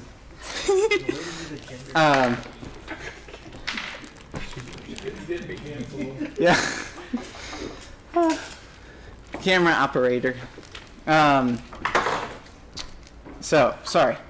We're gonna do a rubber band intake probably. I like that. I think it's gonna be pretty cool. Yeah. We might just do a threaded surgical tubing. We might have some rubber bands. We might also have to stop at the store. cabinet liner too, which might make some like an intake to cabinet liner. Okay. A little bit of EF to it. Yep. That makes Yeah. sense. So 1 servo here, and then do 2 like linkage. So you're working on a virtual do- 4-bar. Yeah. So both activated. it's going to be easier to show it, I think, once it's actually So, built. like, But the concept of, we talked about a 4-bar linkage earlier, like this sort of. where basically we've got 2 parallel bars, that one being mounted to your robot and the other being your scoring mechanism, and then they're joined by 2 parallel bars of equal length, and that creates a lift that keeps all of the bars parallel with their opposing bar. So a virtual 4-bar does the same thing, but basically what it does is instead of the 2 long parallel bars, we have chain or a belt that acts on some pulleys to keep 2 motion devices parallel. That's okay. We've got some slides. I suppose I could. I got this over here. I brought this over here. I could make it run.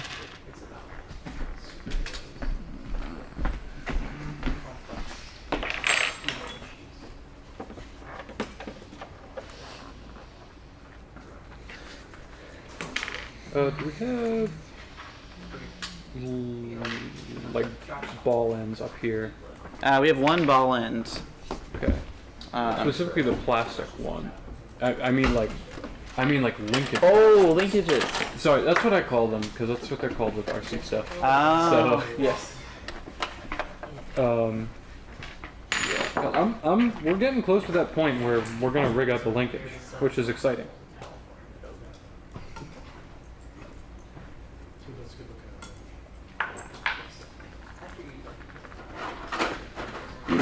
So here's the other thing we can do. We can go full MP3 and do like a flip out active intake, you know, like do that kind of thing with the claw. Oh yeah. That could be interesting. Perfect. Yeah, that'd be We got some belts for you. awesome. Almost ready to come on. Okay. Do you want me to start working on this other half of this drivetrain? Yeah. Okay. I'll do that.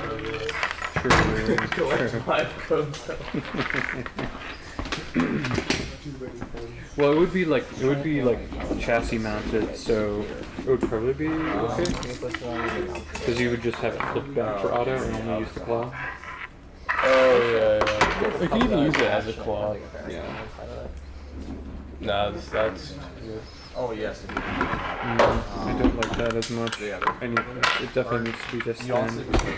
Oh, you made it thicker. Yeah, because I made it thicker so I could bolt this directly to it without going through multiple sets of threads. But I think I'll just figure it out. So it's a lot of just taking bits apart.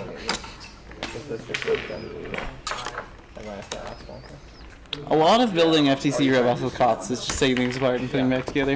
Yeah, especially free building. Yeah. I mean, well, in CAD, then you're just taking things. Yeah, that's what I do in CAD. Is I just take stuff apart and put it back together. Can I have that flathead screwdriver? Yeah. Thanks.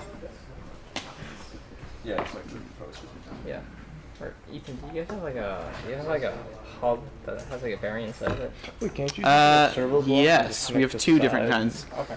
I don't know if I have any. There's more or less. Here, I'll show you. With this. I mean, yeah, true. So we have the idler bearing hub. This, where we've got two pattern components that rotate relative to each other. Oh yeah, that would be. Is that what you're looking for? Spencer, is that one? Yeah. You have two pattern spacers that rotate. The other thing is we have a dual bearing pillow block, which just has two bearings pressed in it, and you have a shaft that runs in it. So would that be? Have like a post in the middle, and like a hot plate is. I think you put bearing, push like one of those. Oh, so pretty much just like put this in here, and then put a post through. Yeah, you can do that too. Just put I think that would be simpler, right? I'm not sure what you're. So, does that shaft go all the way through both? No, it's gonna be one on each side. Okay. Yeah. So, yeah, let's grab some pattern spacers. That's how you do this.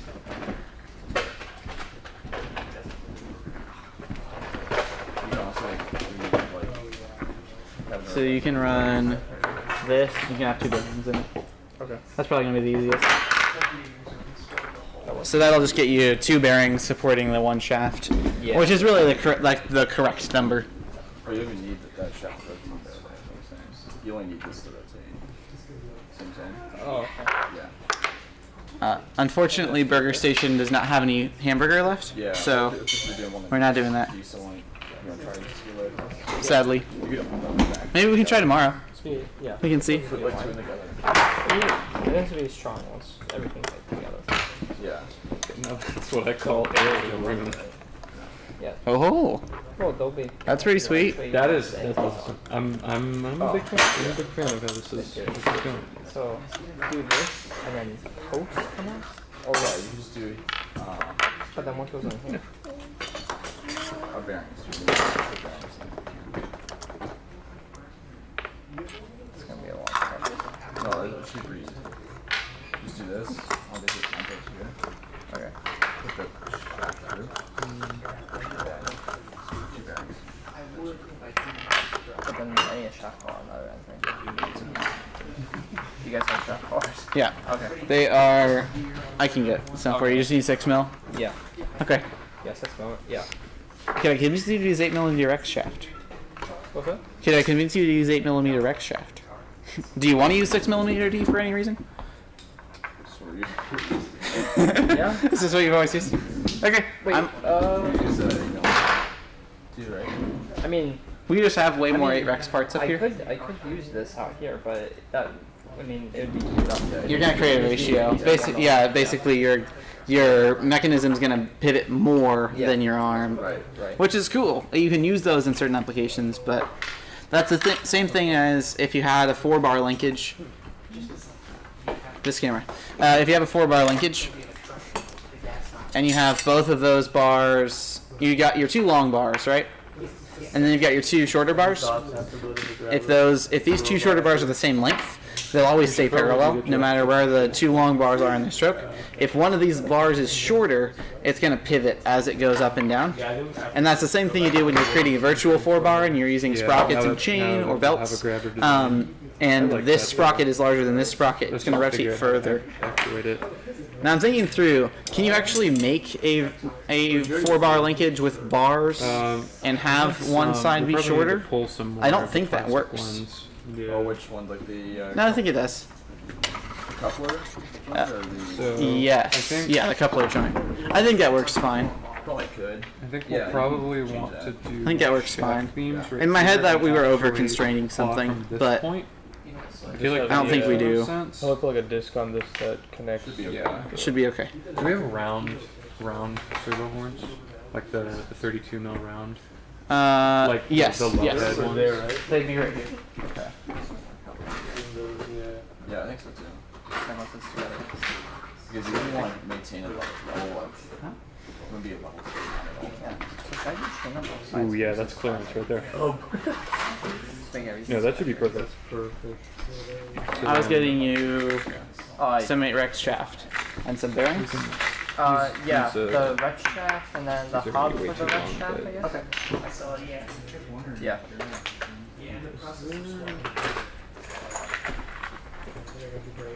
The Rex shaft is eco. Yes, and it'll be these right here are the ones we use now. So ideally, I think this is yeah, going to you be our have. closed position. That's probably gonna be it. We have 32 as well. They're a little bit shorter. All right. And then I've got some hubs. Okay. Cool. So yeah,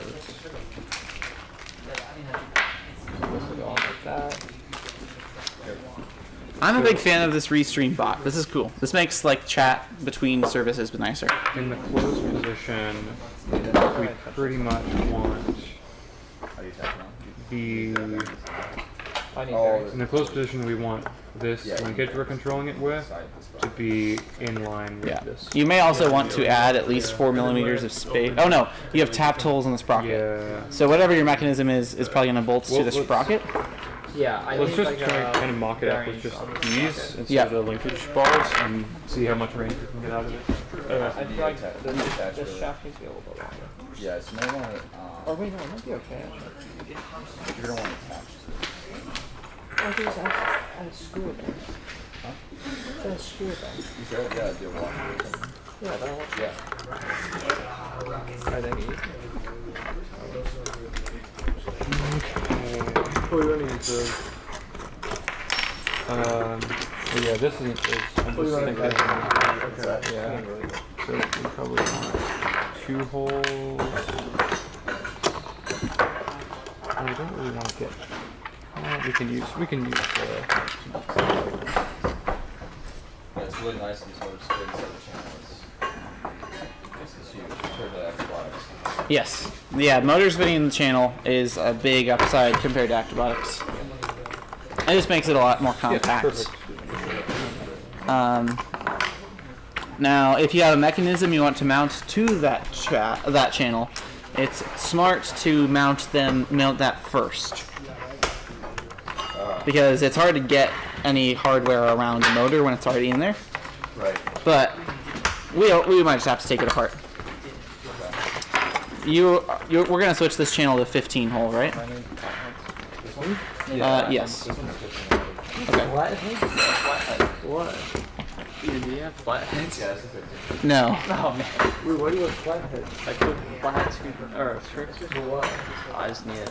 There's button heads. Yeah, we have button head screws. Oh, flathead screws. Like the rounded ones. Oh, you mean like button head? Rounded head. Oh. Just this thing. Yeah, they're all. Yeah. Yeah. They're the next Okay. group. The next column of 3. We call it. Yeah, flathead has a countersink generally. Colorado different.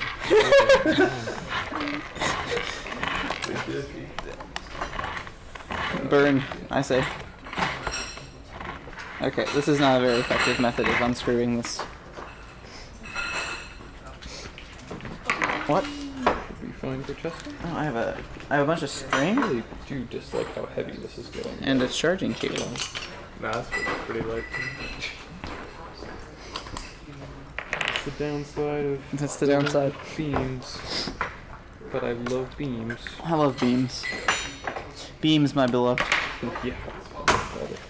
Alright, look at that. I'd say one of the downsides of 6-wheel drives is that they're just more complex. They're harder to put together.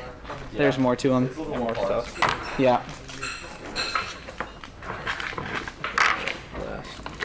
I'd say it's the B line is definitely like, how do we make the most simple to assemble and reliable six-wheel drive, and not like how do we make the six-wheel drive with the fewest parts. Those are definitely very different design goals. So, yeah. I'm not too optimistic for the range we're gonna get out of this. But let's see. This is our max open position. So let's see what our. Do I need to like flip this servo around? Through. So 3 and 3. That's a hefty max open position. And then. Yeah. So the servo will have to, or we change the. Yeah, or let's start from the closest.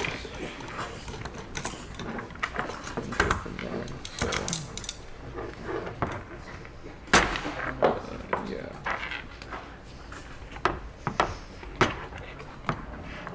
That no, let's.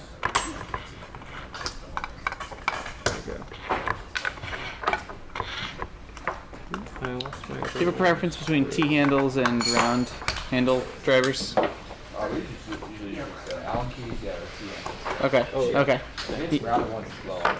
They're not. Yeah, you can't get quite as much torque out of the round ones. The nice part is they're balanced, so they feel a little nicer, at least to me. Here it is. It looks like you guys are getting a decent amount of progress. On the grabber at least. On the grabber. Definitely good work on the drivetrain after this. Yeah. This one? No. You've got about a couple hours, so you might be able to get a drivetrain running. And if you have a claw, like... Yeah. That'll be pretty good.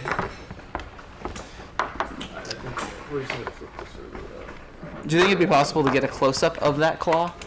Because it seems like we're getting pretty close. Let me... Quickly change how everything about it. Should be down like 15 or 40. Yeah. Sucks to suck. Okay. So you've got... because the determining the bar length is a cool thing.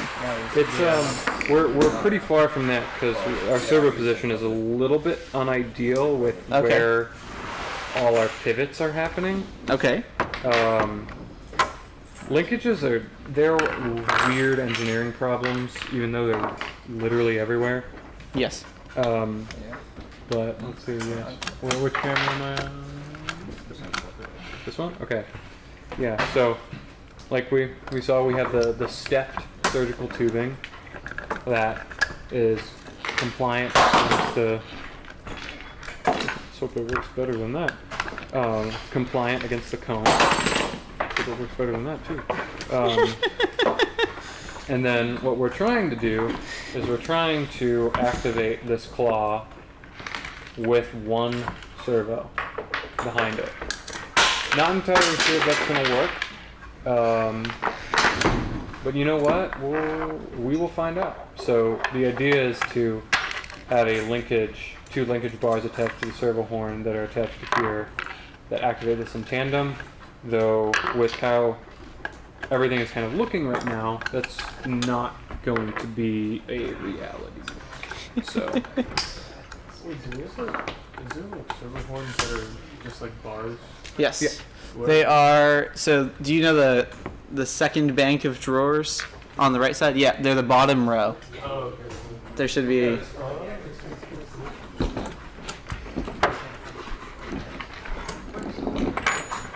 I feel like there are a lot of SKUs that I don't know, and I'm kind of sad about it, because normally I like just saying the SKUs of things, but I don't know that one. That's my party trick. I'm not quite as good as Amy, our purchasing manager. She's really good at SKUs.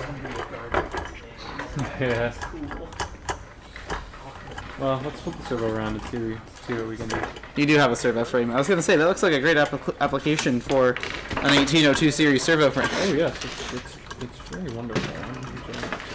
You're also taking advantage of a running change we made to the 1802 series servo frame. We moved the face that you're mounting it to from an inside of channel dimension to an outside of channel dimension. So the center of your servo is on pattern compared to the back of that pattern plate. I don't know if this motion is going to work. We don't have any dramatic music cued. Or This is supposed to be like in the middle of that. yeah. Let me. I just discovered a new assembly technique. Hold on. Whoa. Okay. I'm archiving that for later. Stationary.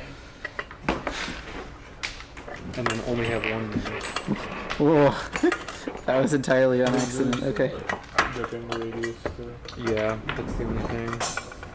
Would make it so. I guess the options are we do 2 servos, or we do 1 stationary.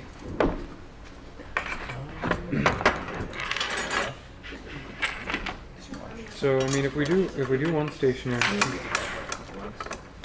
we still get, that's a pretty good radius. That's not bad. And 2 servos, we just add more weight.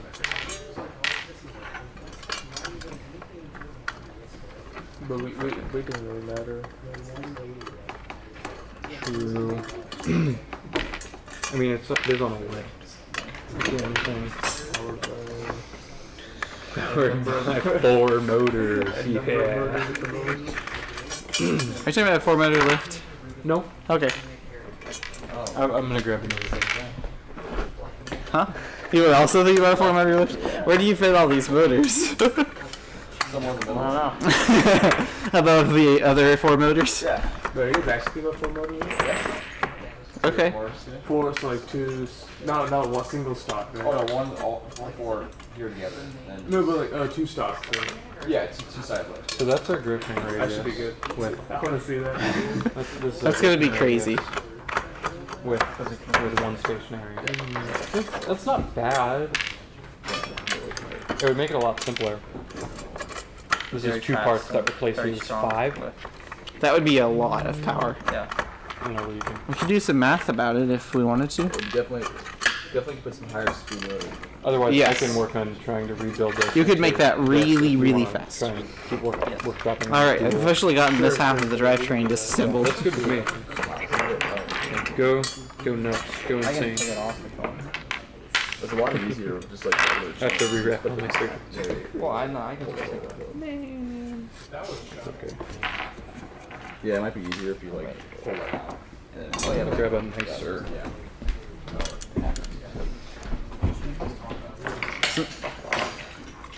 Something you could do is the shaft you have an E-clip. You can run the E-clip on the outside of the sprocket into the hub, and then you can smash everything together. Oh. And then that will constrain it without the screw. So if you flip the shaft around 180. Oh, I see. Yeah. Oh, yeah. Yeah. That's. I didn't even think about that. It's slightly more like it's not a huge optimization, but it's slightly. It works. It's one Slightly less part. nicer. Yep. It's nice. Yep.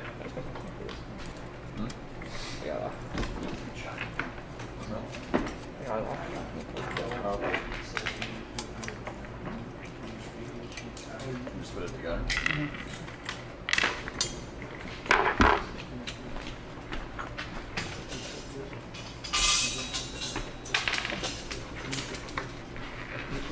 All right. Yeah. So.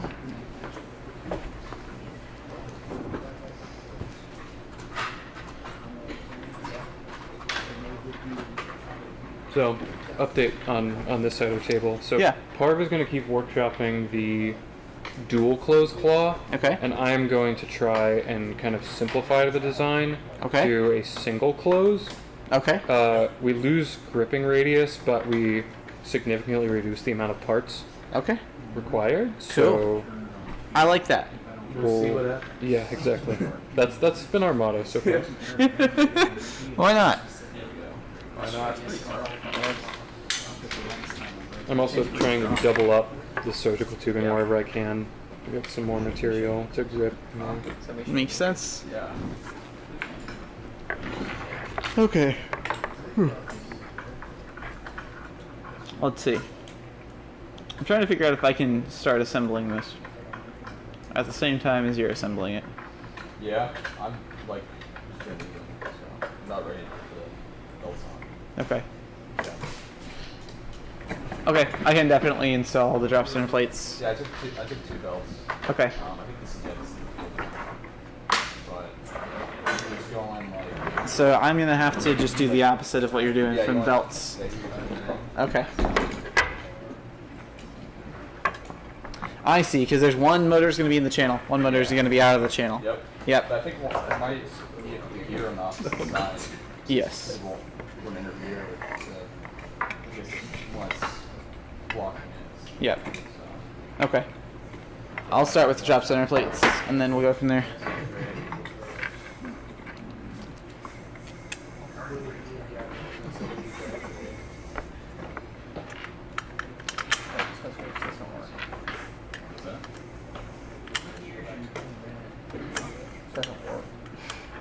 I think this one's supposed to be stationary. What? Right? Isn't that bottom one? Yeah, the bottom one needs to be locked to your frame. Yeah. This one needs to be locked to the frame, not on the servo. It needs to be stationary. And that's how I It's not a bearing.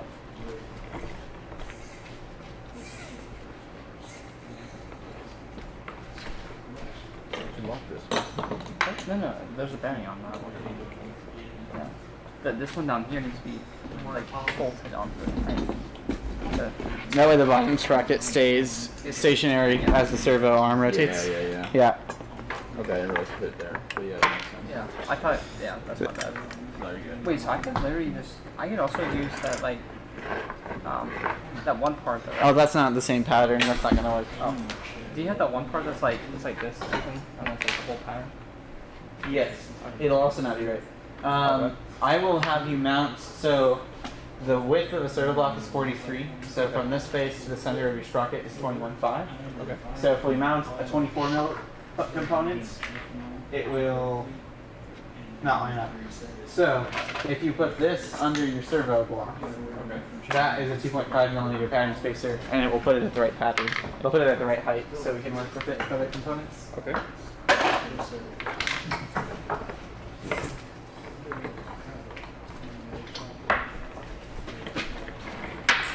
Thank you. Uh-huh. You need fingers of steel for those chain links. Yeah, they're tough. Yeah. They're tough to get on, especially when you're assembling a bunch of chain. Whew. I remember the first time I came to the GoBuilda headquarters, I had an event the next day. I don't know what I was thinking. Yeah, that was kind of a odd. That was a weird choice. Anyway, I went to volunteer at an event the next day, and I took a bunch of plastic chain home, and then a bunch of us just wore plastic chain as necklaces for the whole event. I remember that. That was fun. That was very silly. Good times. I blew a tire on the way to the event, so I got home at like. That was that one. I got home at like 2, and then we left at like 6. That was awful. And then I blew a tire, and then Sam came to pick us up. Yep. And there were 5 of us in his 4-seat. Or is that right? 5 of us in his 4-seat car. I laid across everybody. No, it was 6 of us in a 5-seated car. Yeah.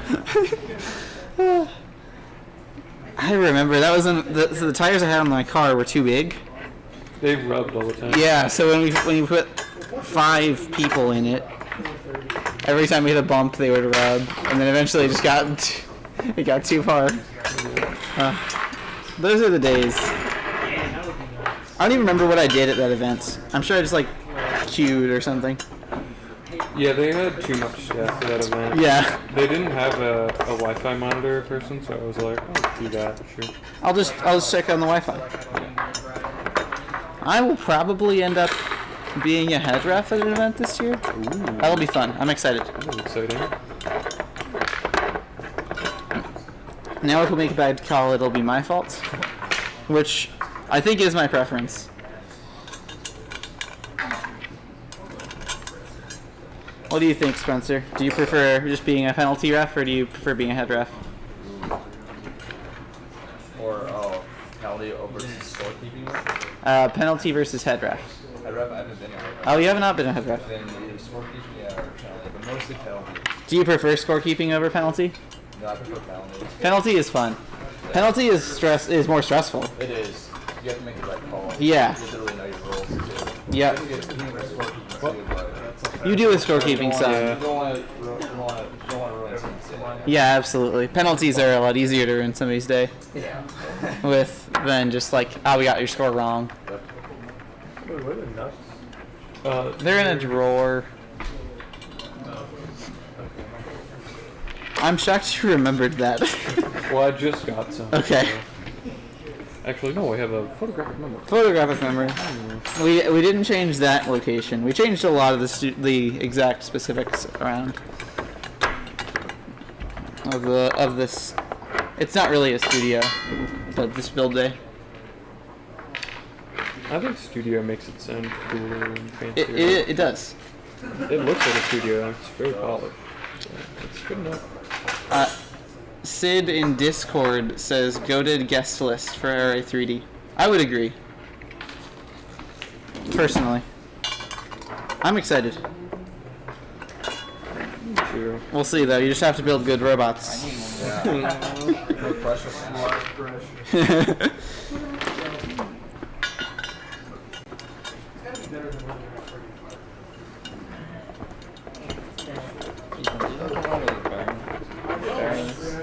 Yes.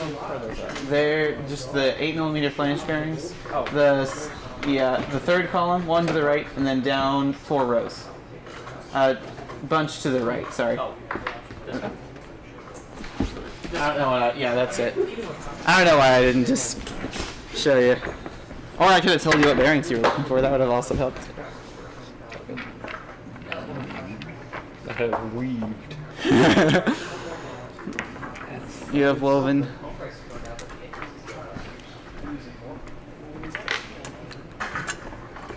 I don't know why I'm trying to like minimize the amount of zip ties I use. Like I'm taking so much more time than I need to. It will look cleaner with fewer zip ties, though. Very true.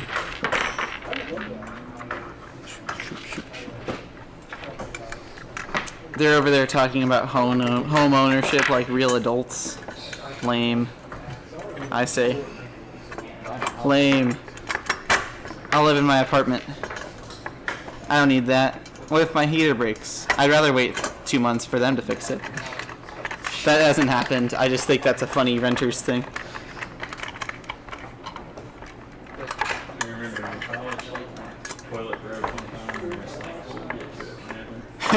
Like, yeah, they're just like, They gave me no answer.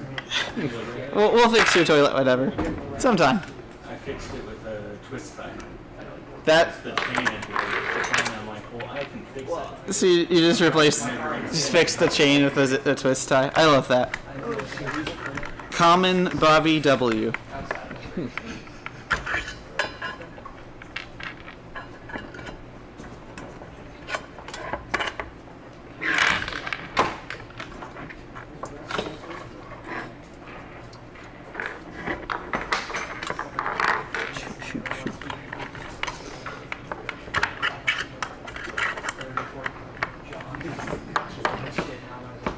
This is really like sewing.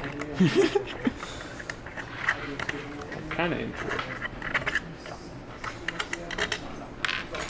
I don't know if I've honestly seen this as a build technique before. Like, I think there's a world where you invented weaving surgical tubing into parts to make them grippier.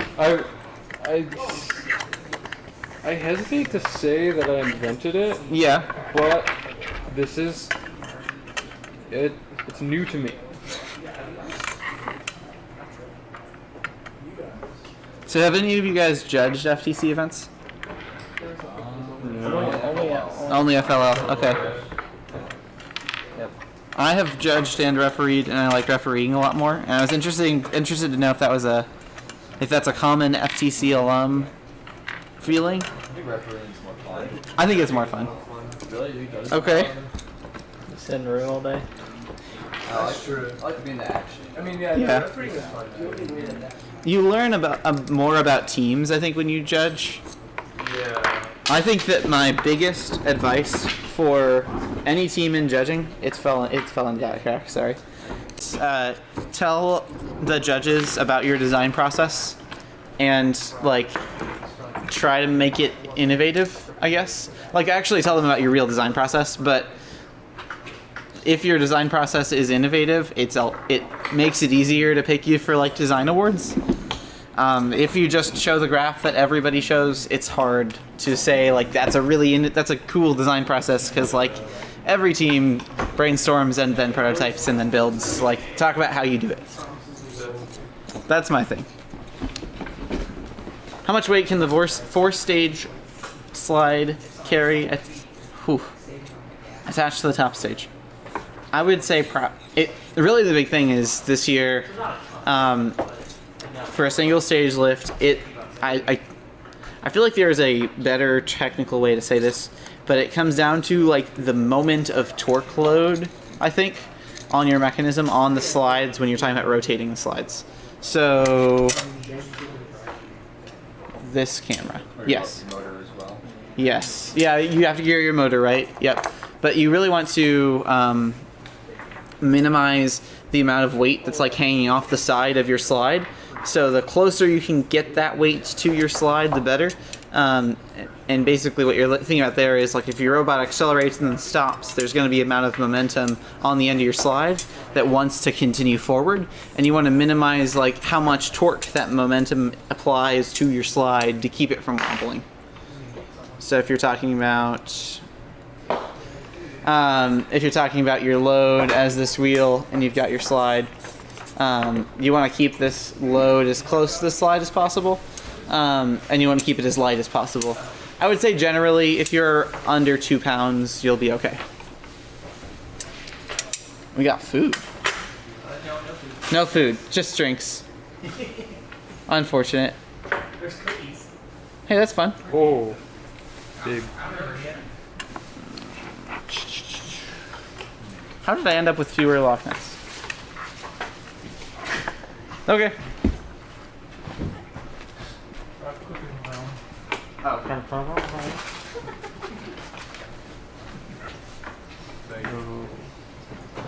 You get 2? Oh, 2? Sure. They were both stuck together, so I was joking about it. I'm good. Okay. Good.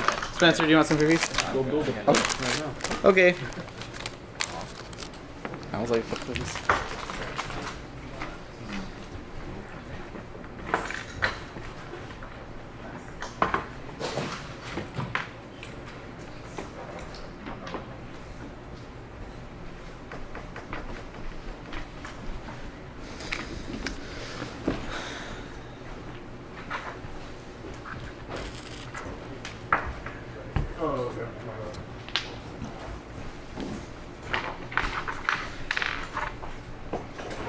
What does the fuzz on the mic do?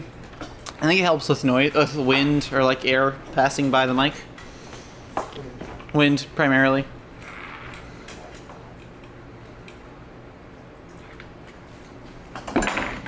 I didn't get a thing I got up to get. I feel that. This is okay. When you got it low, it seems good. Okay, but it's just it's not phenomenal.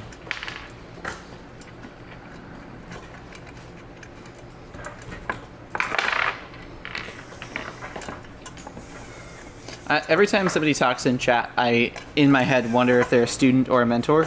And Viking Saint J, I can't tell. Every one message is like, that was definitely a mentor. And then it's like, that microphone does not look delicious. And I'm like, I don't know. I'm just going to keep guessing. And you guys better keep them guessing. Yeah, you can't tell me.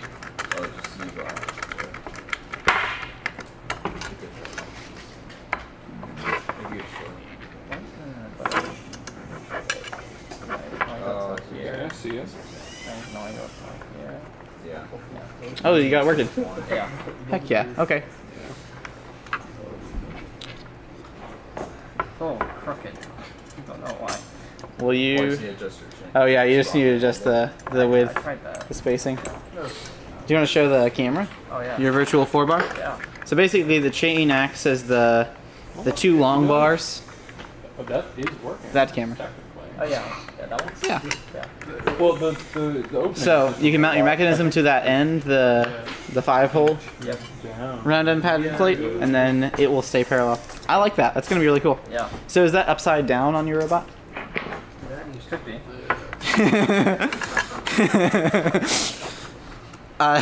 Okay. Depends. Yeah, it can be either way. Could be upside down. Could be right side up. Yeah. What is your intent? Probably right side up. Okay. So then you'll have a claw. I see. Yeah. Yeah. And this will like pass through here. I see. You Okay. can deliver on either side. That seems like it'd be really nice. Yeah. But that works. Are you all doing 2 bots? Yes, we are.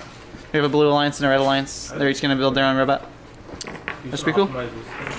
Yeah, for sure. Let's see what we can We should do. have fixed it. That's really funny. It's like, ooh. Oh, they were talking about the cookies. They don't look delicious. That makes more sense than the microphones. I can never tell with our audience. You never know. Cookies are solid.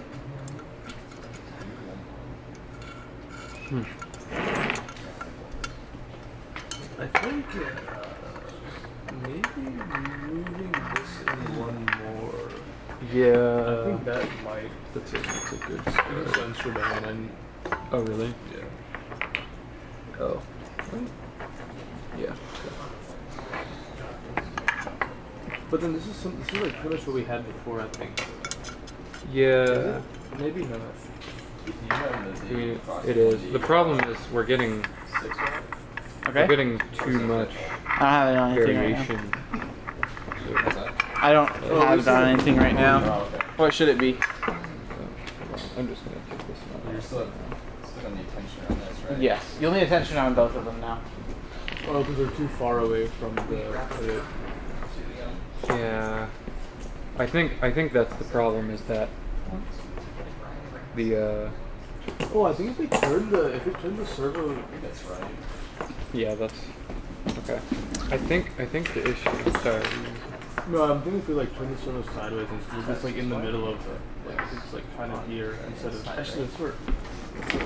I think the issue is that these points are way too far from the center of rotation. I think if we Oh, you're saying that this is too far from here. Hi, slight malfunction. Good to hear from you. What are the ideas so far? I think we're looking at. We've got a small Mechanum robot on the Blue Alliance, probably. We've got a smaller 6-wheel drive robot on the Red Alliance. They're working on a linear slide claw. And I think these guys are working on a virtual 4-bar claw. Yeah. That'll be cool. With rubber band. Rubber band intake. Right, because you'll have an intake. Yes. That'll be cool. It'll be like a little heavy, but not too bad. Yes. That should be really cool. Is that a spring-loaded claw? No, the surgical tubing is adds some compliance and grip. Instead of acting like a spring like you normally would see. Yeah. Something like that. But that's such a tiny. I don't know. We might just step it up and do 2 servos. What has the blue team built with Gecko wheels? I don't think you have anything yet. We had. Oh yeah, you had an intake. That's right. I forgot about that. They had kind of a. It's promising, but I think the Cougar claw is definitely better. It's probably more important to focus on. Question. What is the best way to mount 2 servos as close together as possible? I don't know. You have 2 servo frames, maybe. They're flipped, and then have one plate in between. That could work.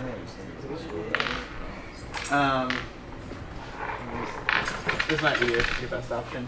Yeah. As close as possible. We don't have anything right now that's really after specifically 2 servos as close as possible. Not like it's a very common use case. Ideas for blue: use 1 servo and then gear. You'll have to move the servo to the right, though. Possible. Very possible. I think we might need to re-examine how we're mounting the servo to this to make it a little bit more easy to interface with Sure. like, mounting on a lift. I might wait to start this drivetrain until you're done. Yeah. The linkage is close. Like that thing looks like it's like kind of usable. You probably still Yeah. It's not ideal, obviously. very much. Have attention there. If I put these two here, it might hit. We just need the Yes. linkages to pull close to I think you might center of wanna rotation to even it out. So this goes to your center. No, there's not, unfortunately. So you've got, I think that, yes, this needs to go over this way. Yeah. Yeah. Yeah.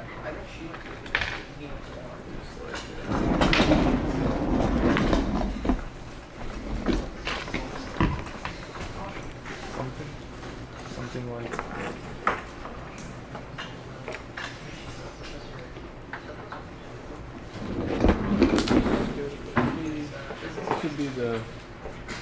This would be the close. No, this would be the open. Connect this somewhere to here and then. Yeah, but the problem is, so the further we go out here, the more throw we get on that, but it slowly turns into pushing this way. Yeah. So, and also the more throw we have on this, then if this is the open position, right, when it starts to do this, since this arc is so far out here, it's going to be pushing at a way different angle on that one.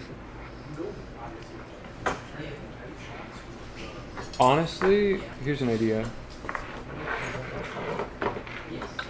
No.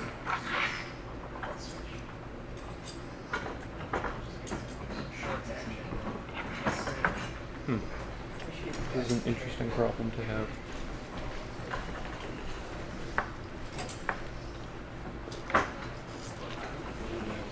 So the other thing we could do is we could mount servos to here and then have them push on a stationary point.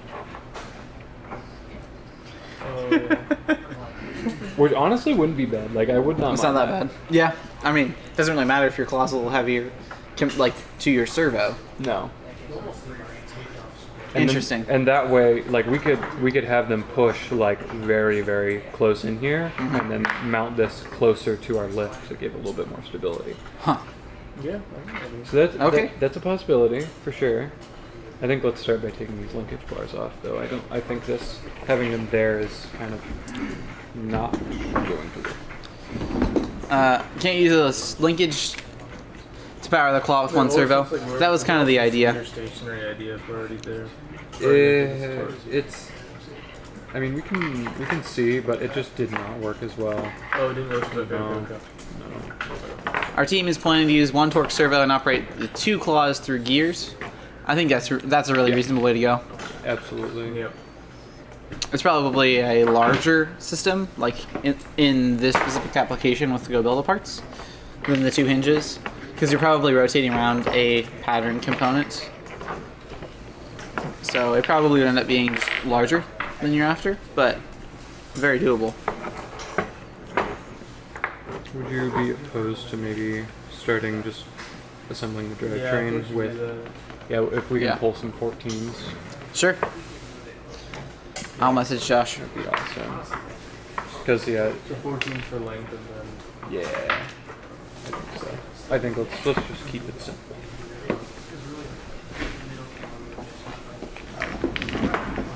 $360. Right now we have 50. Yep. So we will have to do one set of vertical motors. You're looking at just kind of spacing it out correctly. Yeah. Okay. You guys can do it, Miles, but that's fine. Oh, sorry. Yeah. I thought you. No. Yeah. You're probably both working on spacing stuff out correctly. Yeah. Just in different axes. Trying to make it like level, you know. Oh, sure. Yeah. hard to get the chain. That makes sense. So you've got to get like the index correct. Yeah. It's like if you go, like say if I go one Yep. more, right? Be that one? Yep. Too much. It's too far. Okay, so you're just trying to get I the think top bar parallel with the bottom bar. I think this is correct. It's just like the chain is like. It might actually be good at angles. That way, Just need to make it actually work. delivers. They have like a larger. That's true. You might want to bias one place, one side. The other way we could do this is, and we can bolt up. This actually wouldn't add any width. Let's do this. Let's bolt a pattern spacer, an 8mm long pattern spacer, to the sprocket instead of that component. Oh yeah. And then let's do a 32mm clamp. That way you put the pattern spacer in the 32mm clamp, and you can rotate the pattern spacer attached to your sprocket to whatever angle you want.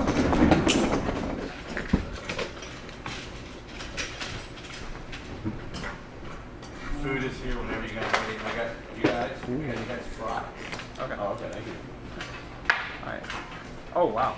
So, yeah, you'll just bolt your sprocket to that pattern spacer, and then you can rotate the pattern spacer in the clamping mount and clamp down on the pattern spacer at the right angle. So, That thing is a unit though. Like, just like try and ungrip the stone. while you're waiting on channel, do you guys want to go eat some food? Oh, that sounds amazing. I would love that. As long as that's okay with you guys. Yeah, I'm down. Okay. Look, I'm also taking advantage of another change. Actually, is this a change? Yeah, yes. Right up against the button head? That's really cool. I like that. What is this? Oh, yeah.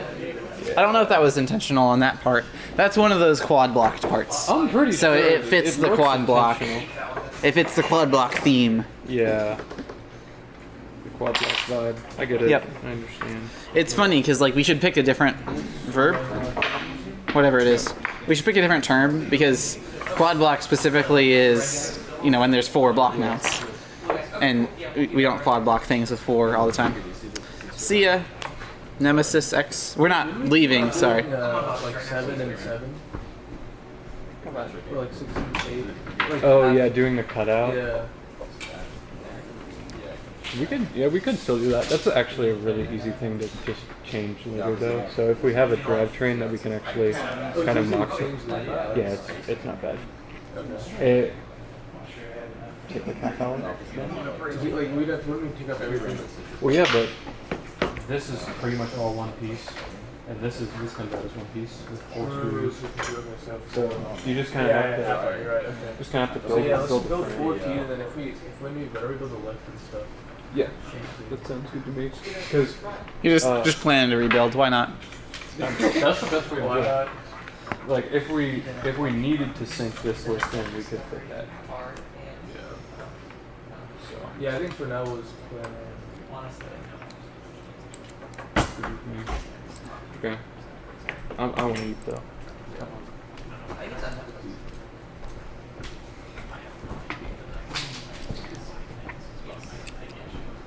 I think this will work much better. I do think that's a nicer way to do it. Yeah. Then you can change it really easily if you Yeah. need to change that angle. Yeah. That is my favorite. I think that's up there. It's my favorite go build the techniques. Yeah. If you need to get, Yeah. I should have told you this before.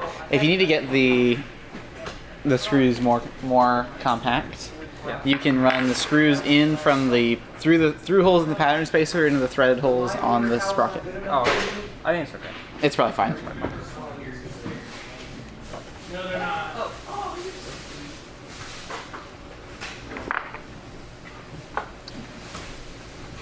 Probably have to put the servo out a little bit farther out. Unfortunately.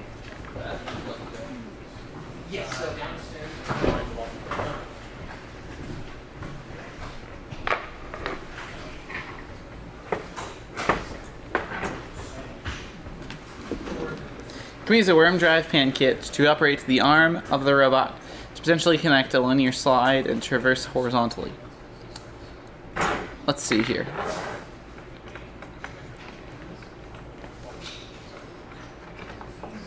I think so. That seems fine. Just make sure to gear your worm drive pan kit correct to the amount of torque that you're going to put on it. So that should be something you can go through and calculate, like how much torque load is going to be on that arm, and then make sure to at least double it when picking the motor ratio to use.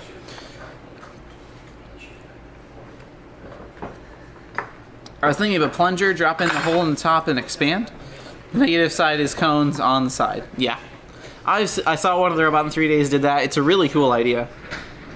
And I think specifically their implementation was really cool.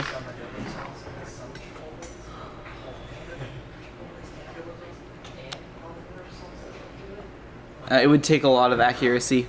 The Robot in 3 Days I saw at least, I don't remember the team, I feel bad, had like a V shape that they drove into the cone with, and the cone kind of centered inside the robot.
Def Flip, I'm glad we could help.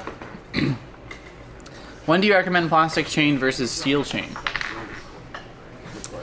What made you guys pick plastic chain for this? Probably weight. Then weight makes sense. It's not lifting, it's not like a high torque situation. Yep. Just lifting a plastic object and a servo. Yep. With an intake, so. Shouldn't be too much load. Yeah. So that makes sense. It's also pretty quick to prototype lengths with. Yeah, definitely. Steel chain can be annoying sometimes when you've got to break it and put it together for whatever specific length you have. Yeah, definitely. Once you've got all that plastic chain together, it's pretty quick to change it.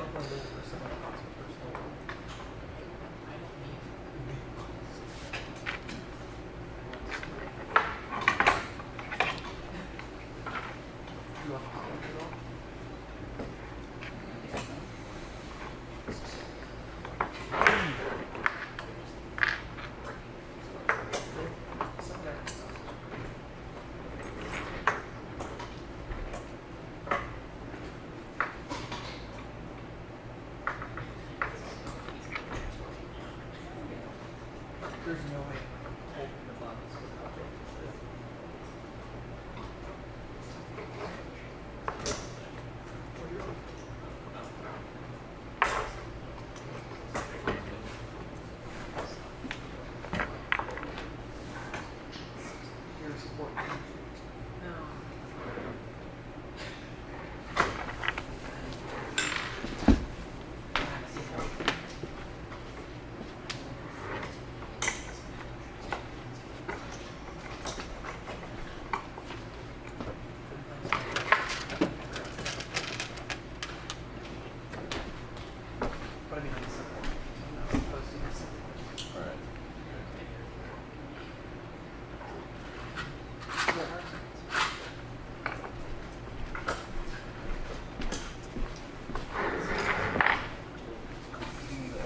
Couple more either handouts. Oh, sweet.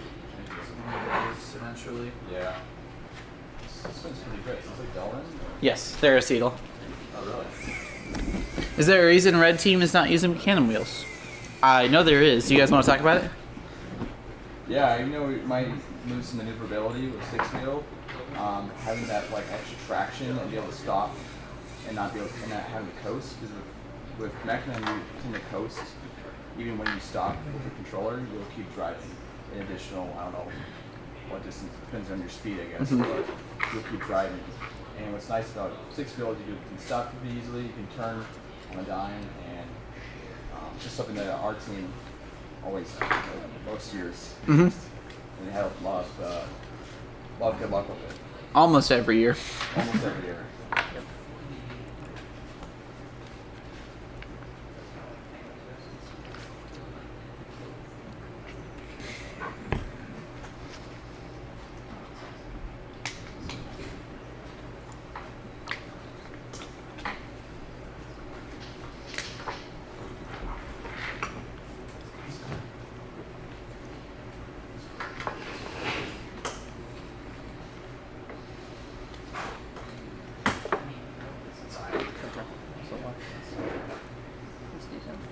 Yeah, it's not bad at all. Yeah. So the annoying thing is that on the intake that here one of the rollers. Or what if you have one roller stationary and then the other one that's spinning? But you're going side to side, right? Like this way. Hmm. Yeah. Well, I don't have to put them both together, right? Yeah. One's just going to be holding it in place. I think that works. Looks like we have some 6-wheel drive fans in the chat. Nice, including extra battery too. I don't know if that means there are 3 batteries or just 2. You never know. I'm excited. I like 6-wheel drives a lot. I like they're a really cool design problem too. They've got some fun things that you have to solve. Yeah. Definitely. Okay, so it looks like you've got your virtual 4-bar pretty solid. Yeah. It's working pretty good. Yep. Okay. And then just put pretty much this on the other side, and then Yep. just intake at the end. Yep. Pick it up. You just need another one. Yeah. All right. Cool. Which linear slide is better? Low channel based or Viper slide? Viper slides are definitely better.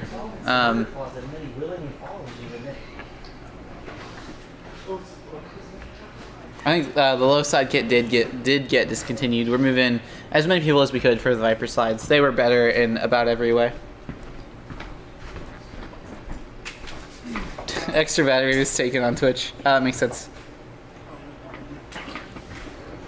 It was good. I might go eat. You should. I think I'm going to go eat. I'll let you guys have some robot building. Oh yeah, I'm sure we have more chairs.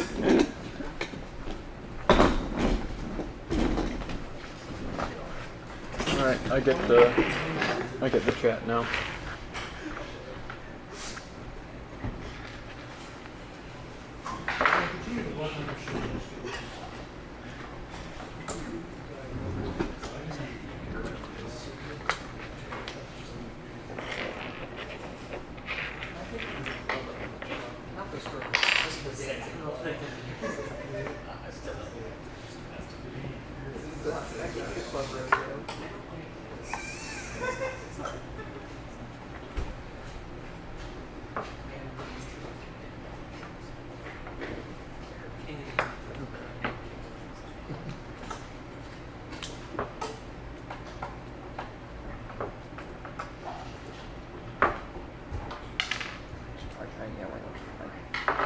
Like one lower.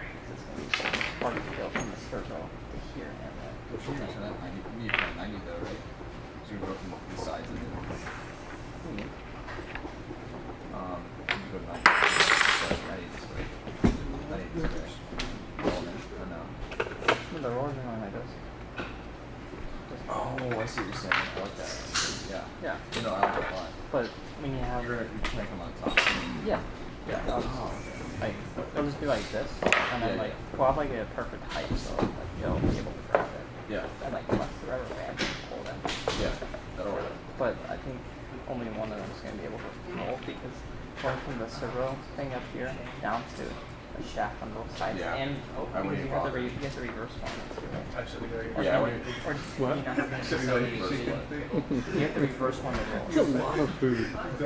Oh, yeah. You whip his knee. I have a cooler, so if you want to throw it in there and save it for whenever, like lunch tomorrow, I guess. Yeah. Right now, Yeah, we could add it here and right here. Maybe lighter though. Just still one. Yeah. I don't know if Josh got them. Hey Josh, did you get the message about pulling some more 14-hole channels?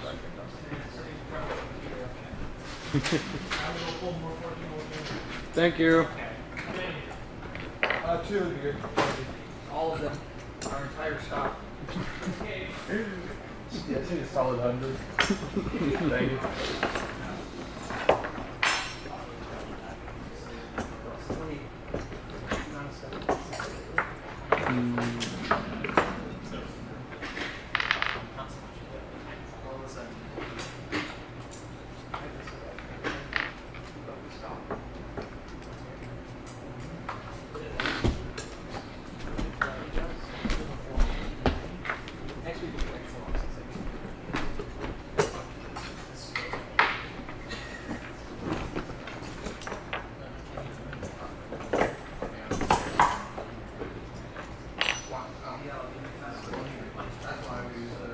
Built the cameras on them intensely. On us? Yeah. Oh yeah. On each of your hands. I'm just gonna move one. Yeah.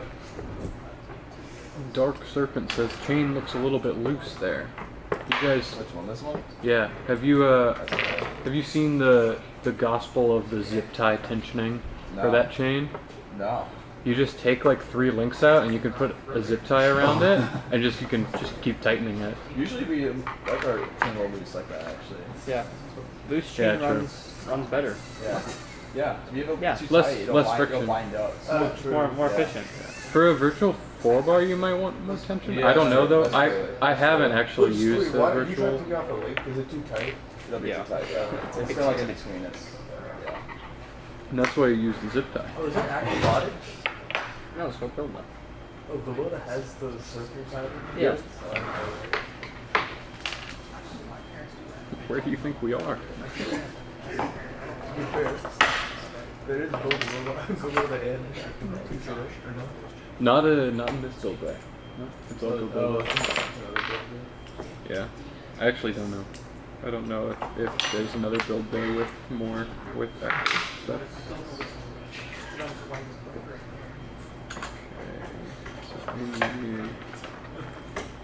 That's what she's talking about. Because the parts are so easy to confuse.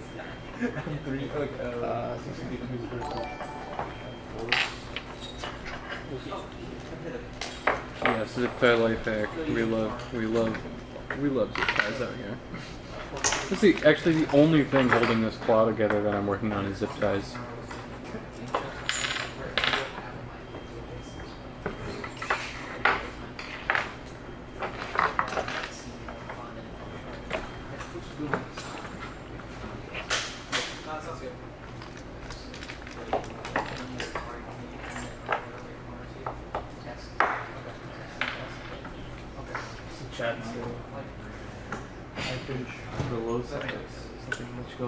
Oh, zip tie.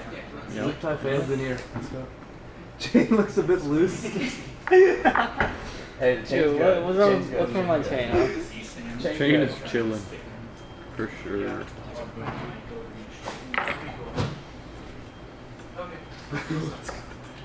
Yeah, that's gonna be popping. That's actually gonna be sick. Like, I'm not gonna lie. Like, I've never seen anything like that before. It's gonna be awesome.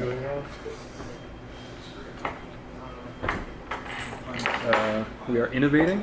We are innovators. We're not using robots. We're not using kids. Robots. We're using robots. Still kids.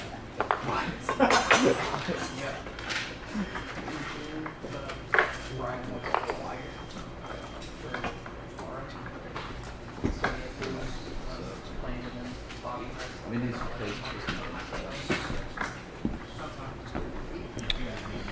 This is the 2, 4, 6, 8. No, we're not using any of these. I think Luke just left to go grab our 14, so should be here soon. TM. Using the 8s, we're using the 8 here.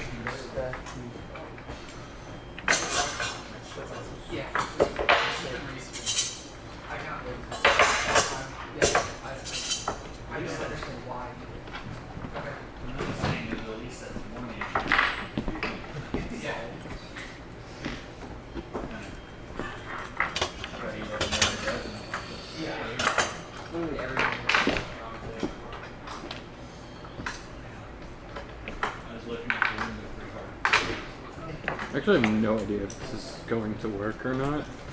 That'll be cool to see. I haven't thought it through in my head yet. Theoretically, That's the same thing. Restream bot. Oh, it's def loop level. What size bots are we building? def loop left. I can see. It's Oh, def def left. left. Okay, Yeah. the side is. Yeah, we're aiming for 14 by 14. Blue team, we are. I think they're aiming for 14 by 14 too. It's like 15, but yeah. 15. Yeah, Close enough. as close to that as possible. I think it's really tough to determine what's going to be too big and what's going to be the right size because, I mean, we're like what, a week into the season and no competitions have started, so I just need to drive and see. yeah, just drive good. That's my advice. I don't honestly Drive know. good. I might eat my words once we have good drivers. Just drive good. That's easy. Yep. That's fine. 14 by 14.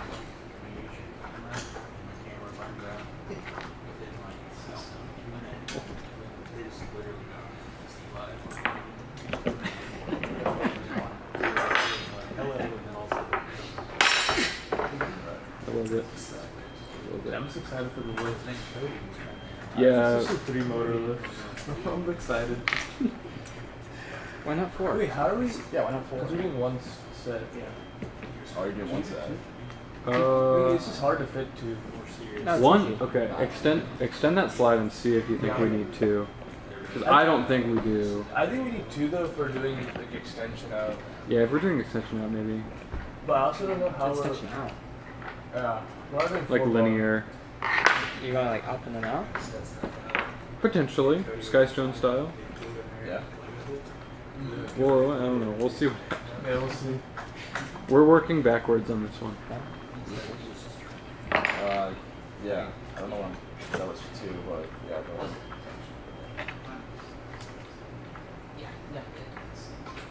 I'm not. Okay, yeah, this is something. How does that motion work? I don't know. I think this is going to be a problem.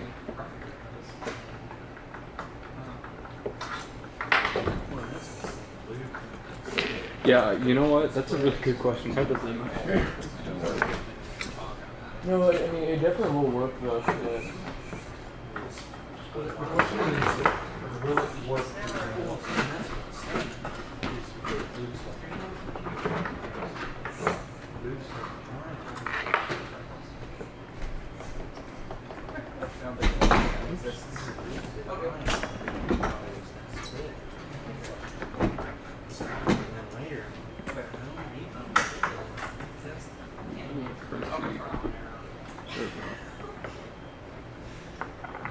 That should work. I feel like that should work. No, I think that should work too. It'll look really odd, but that's fine. I just have to like work my brain backwards. So the other thing we could technically do is we could. Oh man, this would be even funkier.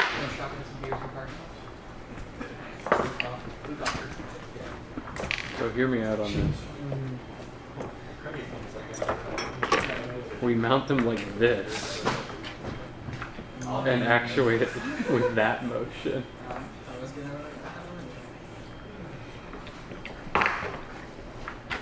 I think we can get that to work. Push into Yeah, because then we kind of could still get like the linkage, like overextension thing. So that's not the worst. Hey Bobby, Chad is asking where Park is. Chad is asking where Park is. Where's your Park? What's Park? Why are they asking me? What's parv? What's parv? Sorry. What's a Park? All good. I thought it was an acronym. What's up? Alright, I'll just go home. See you guys later. I passed Parving Road on the way here. That was pretty funny. Oh, really? Oh, carving. Carving? Yeah. I was having PA because like it's like PARVing. Yeah. I don't know why they include Iowa and Alright. We need to get you guys some food so you can head over and eat if you want. Do you have a small That's kind of Yes. dope. Like that looks cool. We should. like something in between? Like I need You're, something just, like that. you're looking for that length? Yeah, well, I'll find it for you.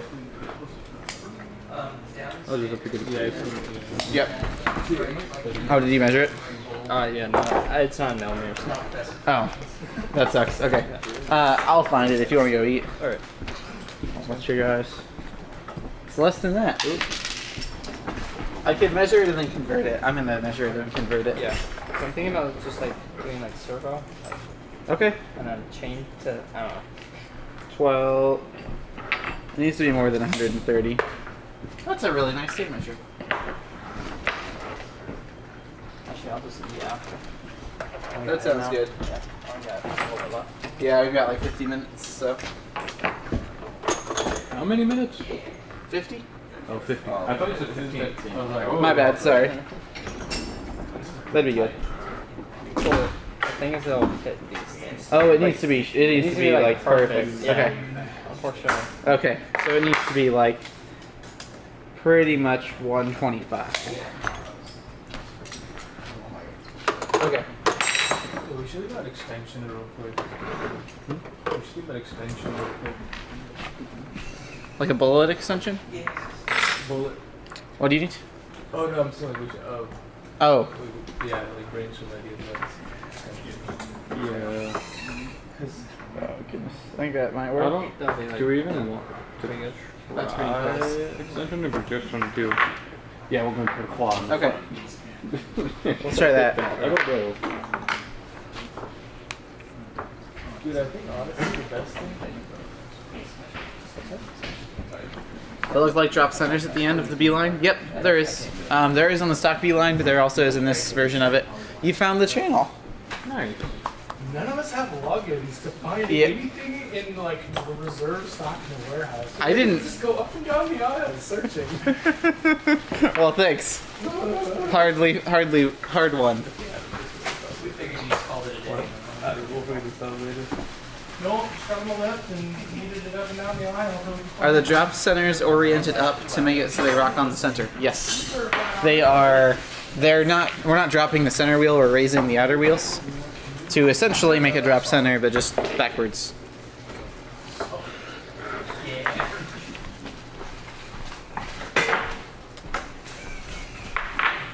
We've got something very funky Very funky. Oh. Oh. Okay. That's nice. That Yeah. works. going on. Yeah. Yeah. I don't know. I don't know how I feel about it. Props to you for not driving to a wall. How much angle can we get for these? Probably enough. Probably enough. You could do. I don't know. You could have a block mount that rotated the mounting face 90. That'd be fine. Where, like? On your servo line. Oh. Oh yeah. That's Yeah, that funny. would be. You could do if That you would wanted. probably work. You could do.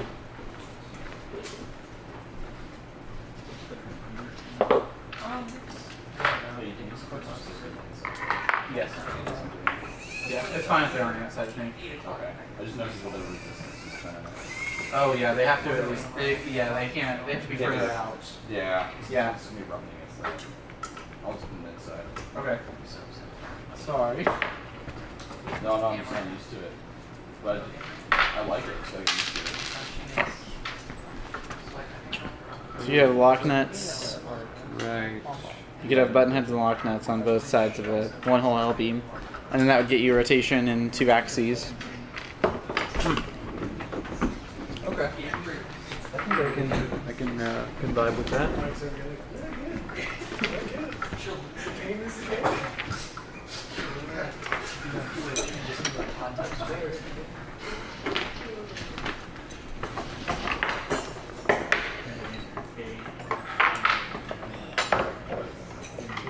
Do you need this channel? Nope. Okay. I'll put it away. Yeah, those are 1942. There's no reason to go for any more. Yeah. Ethan, do you have like D-hubs for Yes. I'll show you later. They are great.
Alright, at this point I'm just gonna start cleaning up stuff that's not necessary. But if anybody has any questions, I'm happy to answer.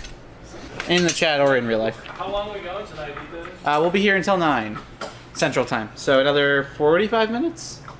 We started a little later than maybe? We did start later. Do we want to run longer? Fine. I'm down. Okay. Yeah, I'm good.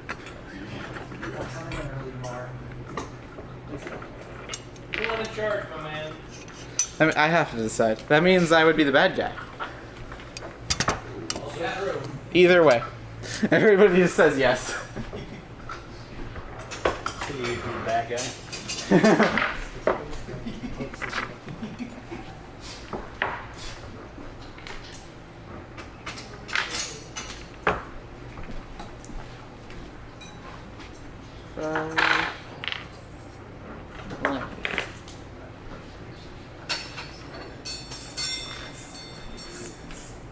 Okay, yeah, this might actually be goated, I'm not gonna lie.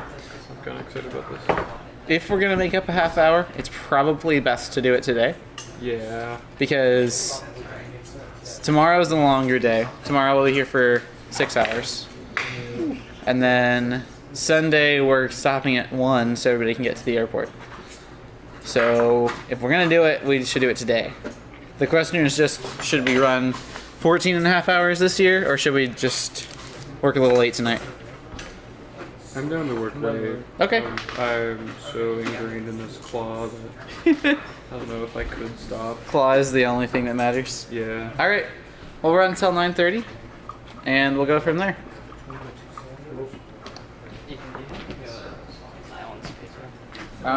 Or even just like a metal spacer that'll go on like the shaft. For the shaft. Okay. Oh yeah. All those. Huh?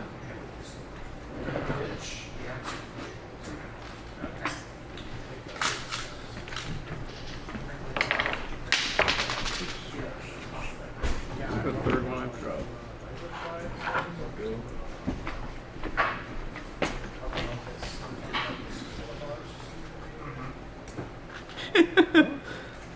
Love the monstrosity that is unfolding here. I'm not sure which build you're talking about. What miles? Probably the virtual 4-bar. It's gonna work though. I'm sure it'll work. It's getting there. Yeah. You know? It's on the way. I can't find the other servo horn. I just dropped it. It just disappeared. Oh, there it is. Oh. Right under the mic. Mhm. I should probably put screws In those before I do some more. I don't want it to fall Oh, and if we're staying late, off. Uh-huh. It's not big enough. we need more of these. We need more of those? Okay. Yeah. Those are 1904s? I don't know. 2904 is what it would be. think that's right. 2904. Nope, that's hull reducers. 2903. I was close. How many do you think you need? They're in 4 packs. 1 pack. Okay. Should be.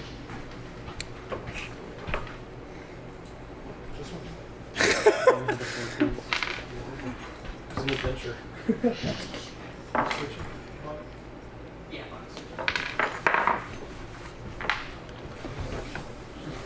Oh yeah. Oh yeah. Oh yeah, baby. Yeah, now that will work. That will work. Uh-huh. I think. Okay. I like that. TM. The only problem is that is a fail.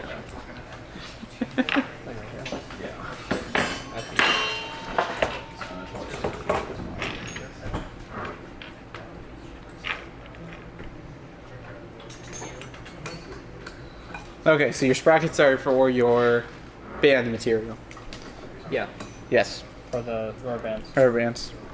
We might just have to stop and get some rubber bands. I think we I- bought some. You brought some rubber bands. Yeah. Okay. Because, you know, Dedication. fair, good design, you know?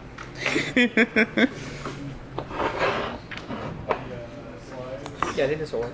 Hopefully. I don't know. That sounds like preparation. I think we should make you leave early I for should have brought penalty. some of that foam rubber tape. Needs launch investigation.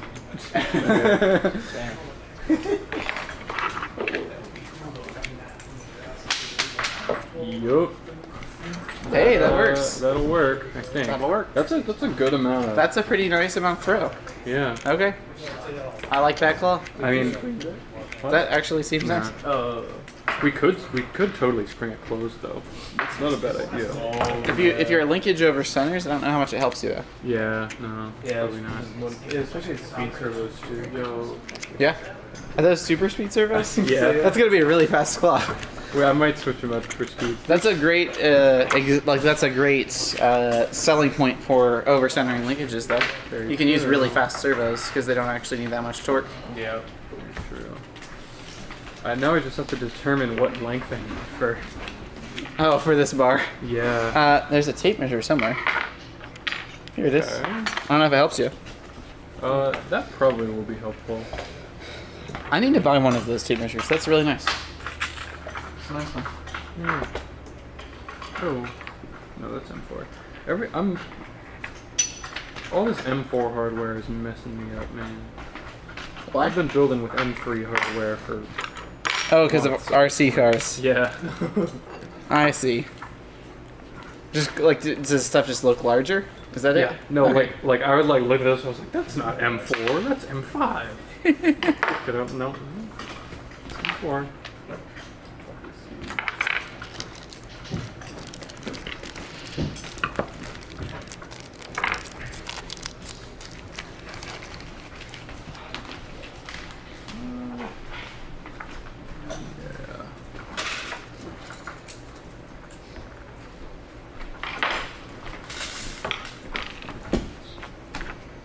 I think I'm running out of stuff to put away.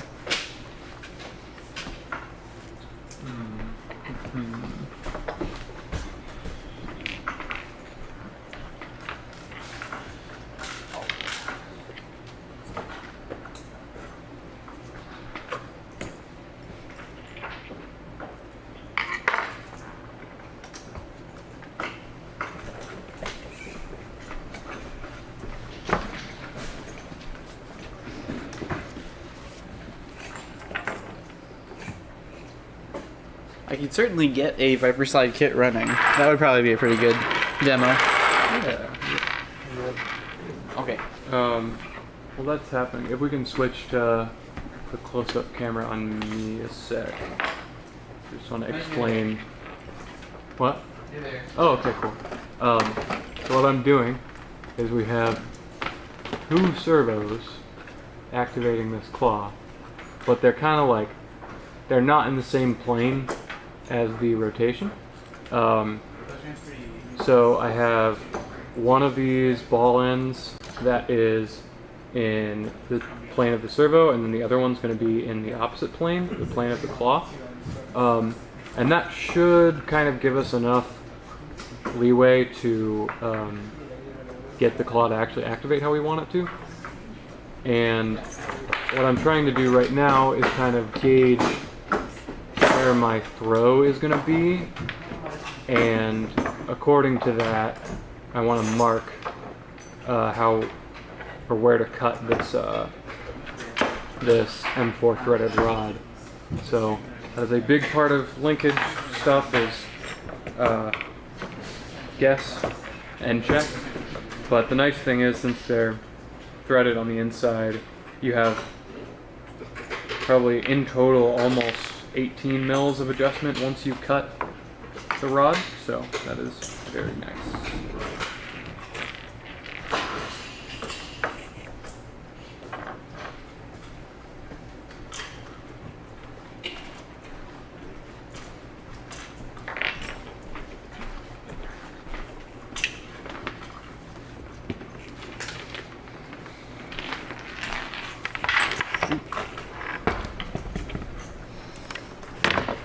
Did we hit that piece that we were talking about earlier? The one where it's like a circle and it has a bearing on the inside?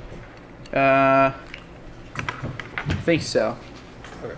Well, So I just figured out that I need to attach the shaft stationary on both sides and then have these on the bearings. Okay. It's like if I just have the bearings out here, it's just like it's not gonna work because it won't be like tied down to anything. Does that make sense? The bearings wouldn't be? Like, I need something that connect to both sides like strong. Okay. And I think this is the main thing that should do that. So I see. Bolt this down on both sides. Okay. And have the sprockets on like separate bearings. I see. That makes sense. Okay. Your best bet would probably just be some more pattern spacers. Okay. Yeah. Or that one part. Yeah. Would that one work? This is probably our best one. We don't have that with an 8mm bore. We just have the one with a 6mm bore, so we'll do this instead.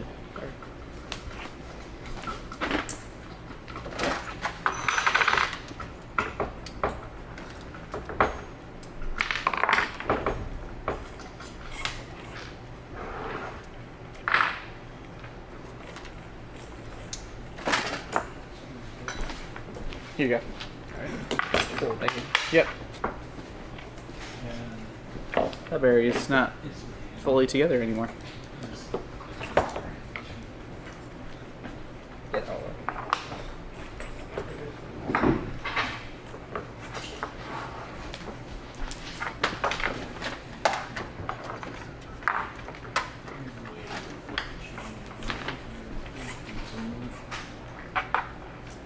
Sweet.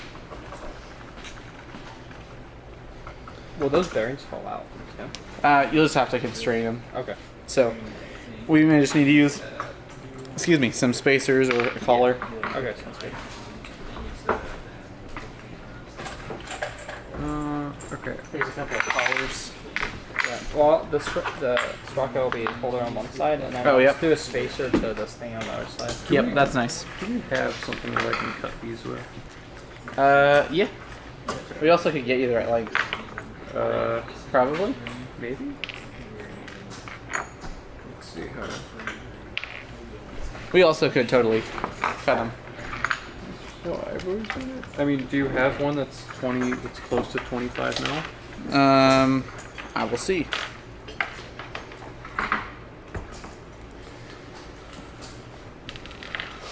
We have 20 and 30. Let's go 30. Okay. If that doesn't work, we'll just cut them. Okay.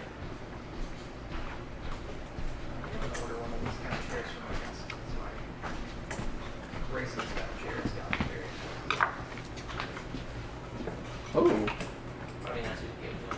Wow, that's fancy. That's awesome. We've got labels for our bins. Like, finally. It's been going 4 days. Yeah, if I could just find that. That's awesome.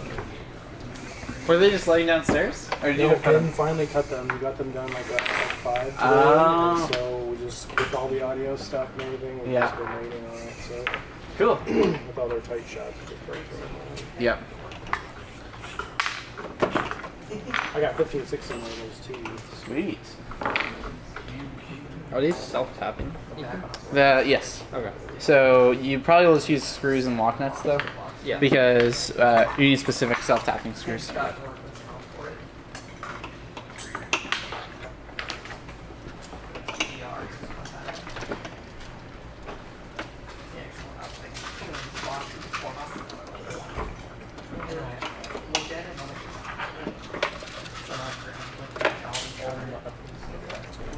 No. But it's easy fix. I don't know if you need any more. Okay. There's a bunch more.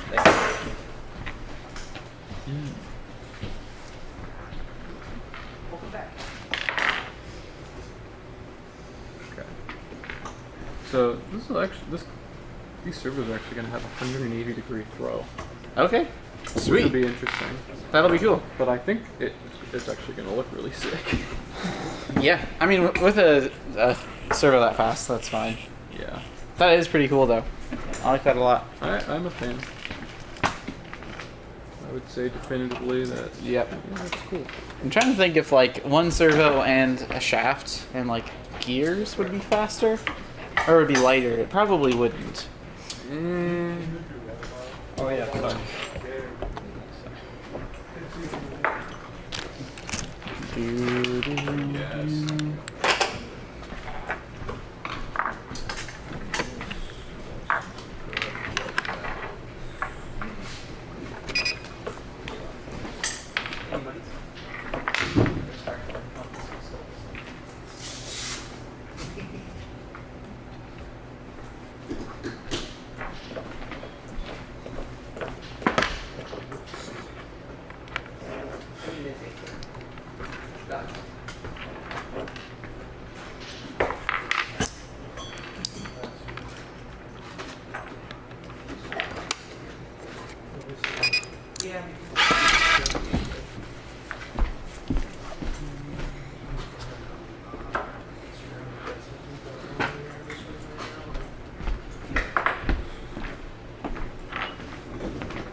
We've got a Viper slide kit running, if anybody's curious. This is on a 435 RPM. So it's about what you run if you're running a single motor lift. I may have tuned the PID a little aggressive. It's a little jumpy, but it looks cool. So once we add some load, it'll feel less jumpy. Really, it probably needs some feed forward because it's gonna be jumpier on the downside, but it'll be faster up, or it'll be less jumpy up, extending. So yeah, there's about the speed you get out of a 435 RPM motor, a 13.7 without any load.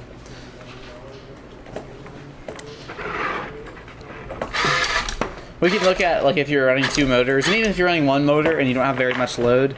I think if you're running one motor and you've got less than 2.5 pounds, in addition to the Viper slide kit, the 1120 RPM motors can make sense, the 5.2 to ones. But Throw is pretty cool. and like especially if you're talking about a horizontal extension. Not only do you use this here, but yeah, Yeah. that's pretty sweet. Like these washers.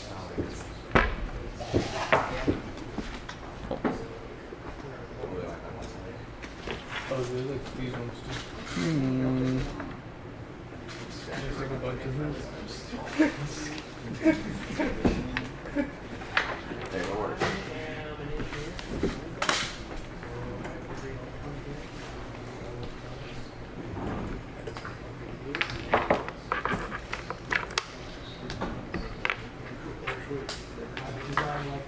was on that truck there, make sure I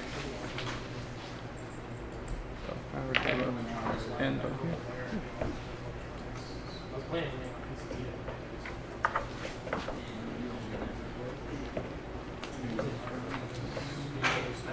Looks like that's coming together pretty well. yeah, I think that's good. it's a lot of stuff, but Yeah, it is a lot of stuff. it'll work.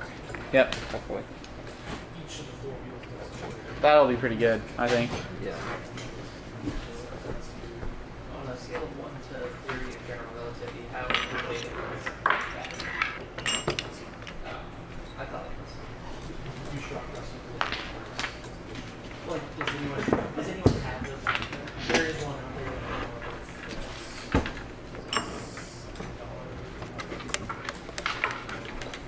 Obviously,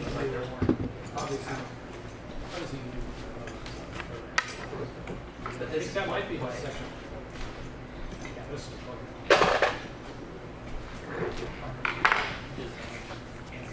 fucking. We are just about ready for a dry test on this. Sweet.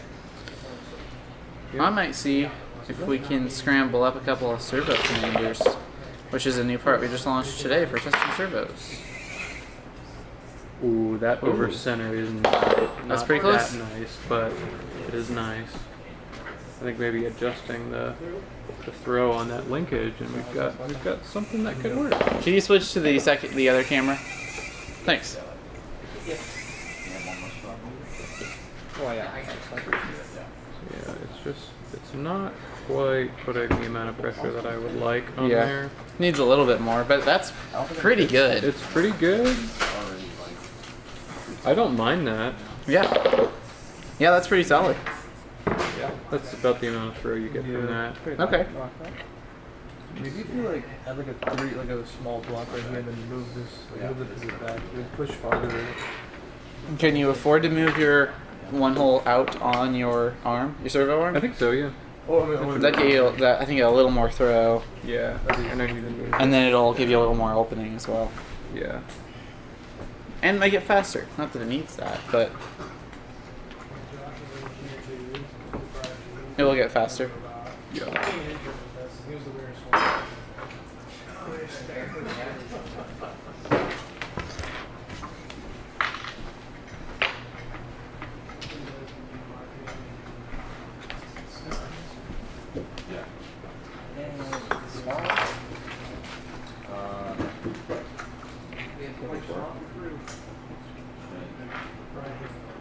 I think we need like the. Oh, you guys have the rubber bands here. But we need like the. I think we need different ones. We need like the super skinny ones. Yeah. Yeah. Can you go across the sprocket? Would that work? Like. Yeah. Oh, like from one edge. To Yes. Or mostly. So like. Like. That. Yes. Or wait, there might be Can a you guys switch the 25 camera again? section. Yes. I think that's how I generally see them. Yeah. I never know. So, can I go with this 2.5 sec? Yeah. Okay. Yeah, no, just have a bunch of those. Yeah. Let's just add a bunch of those. Sweet. I will get another 2 of those sprocket assemblies put together. Okay. And then, yeah. We continue servo. Yep. Chain, I guess. Plastic chain. I guess. Do you think you can run it over the rubber bands? Actually, I was thinking about doing is putting the sprocket right here, Okay. and then we'll have to cut this down a little bit, but Okay. it'll go right. Oh wait, no, that won't work. Oh, the other This side, is right? stationary. It Oh, needs to be yes. attached to- I guess we've got to drive the... So we can bolt another sprocket to them. Yeah. Or we can just try to drive over the rubber bands. I can move this onto the other side, and then we'll just put a sprocket. Yep. Yep. And then... you should do that. Oh, no. You should mount the servo plate to that side. Yeah. Okay. Okay. That works.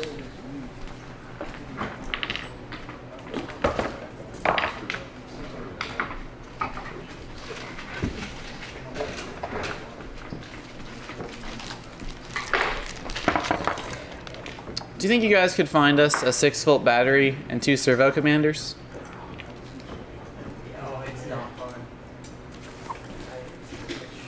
No one would ever have to experience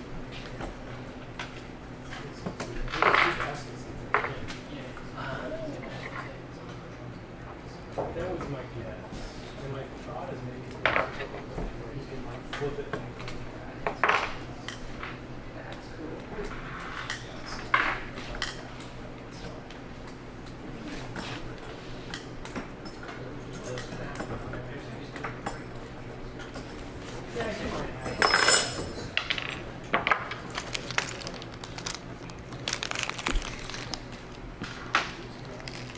Yo, what's going on? Hi, how's it going?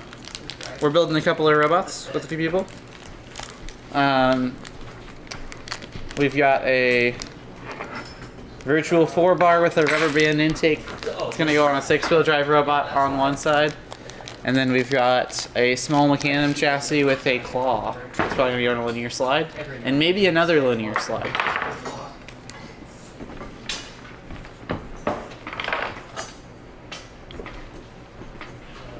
Somewhere around here, I know I have a channel slider kit. That's what we solid. want. Yeah, that's awesome. That takes a lot.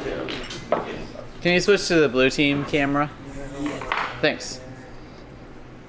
You want to do that demo again? Yes. So, just a little update. Here is how the claw is looking. We now have 2 linkages. As you can see, they're not in the same plane as the servo, which is kind of interesting. But at full extension, it's a 180-degree throw from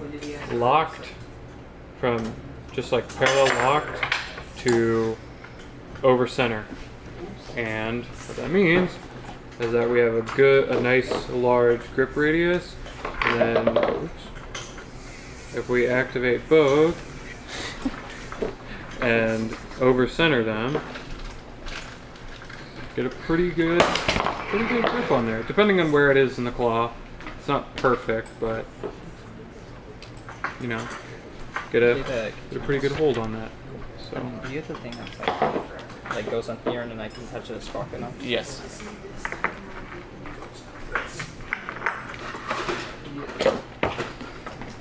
now I'm gonna adjust this by giving it a little bit more throw, so we can get a little bit more of an over-centered grip on the cone. Yeah. Oh. Okay.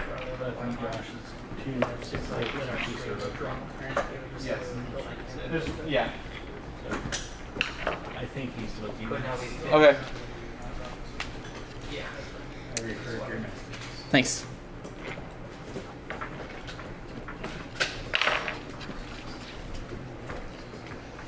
So yeah, adjusting the ball end on the servo horn gave us a little bit too much throw. Oh. So we're gonna have to dial that back by tightening up this ball end and just shortening that link there. So the pitch of an M4 screw is 0.7 millimeters. So you'll get 0.7 millimeters for every full rotation of that you'll do. So that looks about right. a little Maybe bit, a little further. yeah, a little further. And then we've got actually a product released just today. I'm waiting on some batteries so we can use it, but that will be we can use to test our servo. Okay, we can try that. Yeah. Do you count how many rotations you did? Nope. Normally when I do all this stuff with like turnbuckles and whatnot, I have my calipers, so I just measure it that way. Yep, that makes sense. I'm not used to counting the rotations. We're just gonna wing it, eyeball it. We can get some calipers too. I know I have some in my backpack. No, it's fine. I have a tape measure right here, which is good enough. Yeah. I can also let you borrow my prize to go build a screw measuring tool. Whoa. It's really worn out. You can see the copper around the whole thing. 12 mils.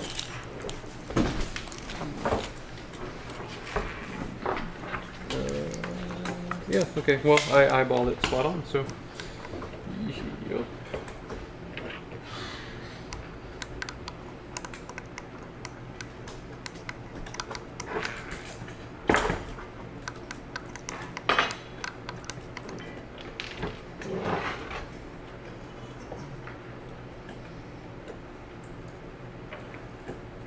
Okay, question about controlling this. Yes.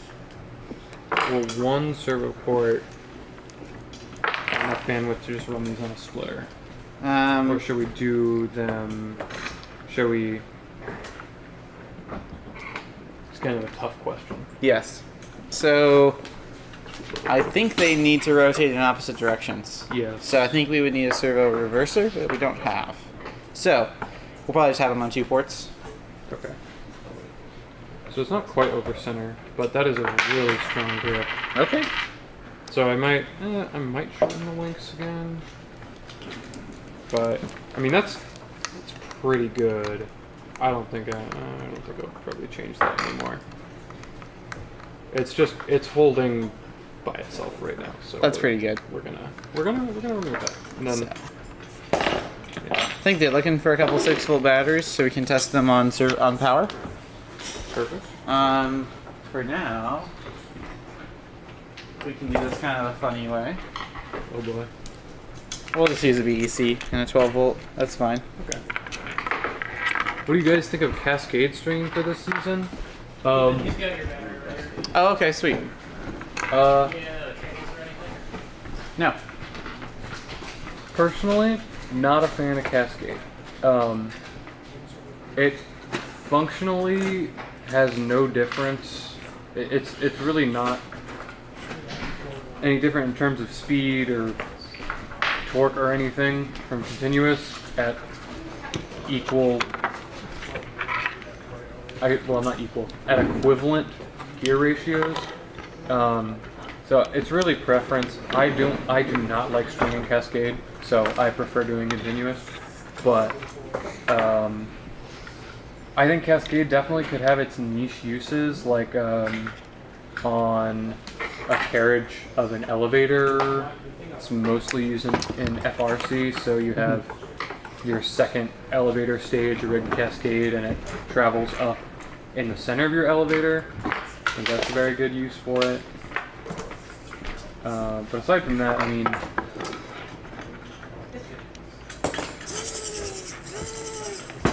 yeah, and even I think Cascade is technically You can get more power out of it. yes. Because your load can be closer to constant. So you That can is true. you can gear it to peak power of your motor, and you spend more time at your motor's peak power. It's, I doubt you'd notice a difference though. But also the flip side of that is that this is a multiple level lifting game. That's true. Which means that every time you lift, no matter how high you lift, you're going to be lifting all of the weight of your slides. Do you want to take the servo arms off your servos, and we'll get them on some power? I'll just put the screws. Oops. Yeah. So it's going to be like a 1. So we've got here our Servo Commanders, which is a new product we just released today. They're not FTC legal, but they're kind of designed around controlling servos manually and setting them to specific locations. I think we just released these today. It may have been yesterday. They've been out for a hot minute. I don't think so. No, I'd bet you a cheeseburger it's today or yesterday. I think it was today while we were. I believe that's correct. We'll check the launch log. No, that's fine. Okay. Look up sales line.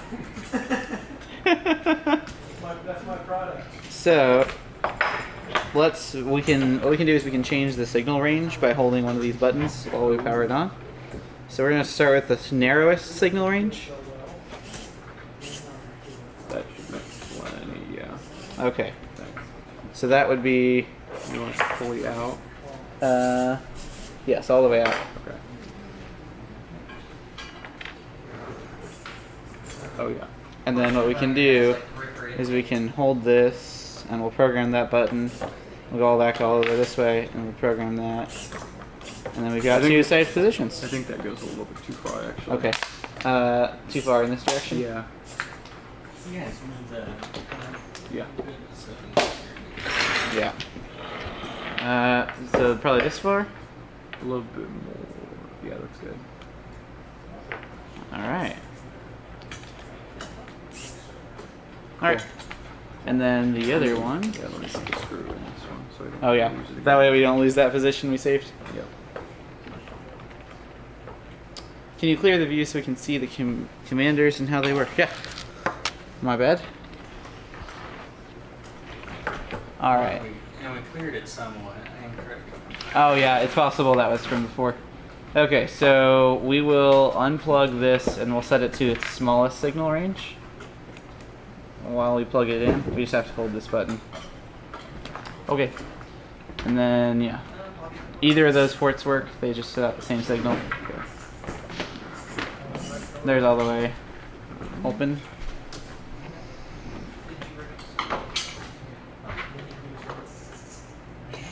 And then they're out there. Yeah. Sweet. Okay, that's awesome. Now we have. Oh. That's awesome. Should we see if it works? I think so. Oops. Hey, hey. That's nice. That's pretty solid.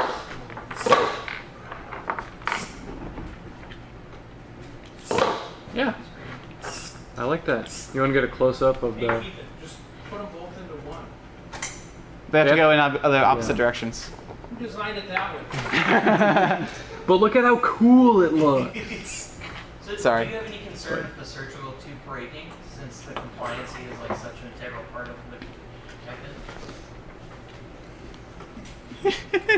I think it'd be fine. No, it should be fine. Yeah. I mean, I do think that I might do a weave this way That'd be sweet. and get some more material in there. Some chair action. Yeah. Yeah. Cool. No, but I'm quite happy with that. I'm a big fan. That's awesome.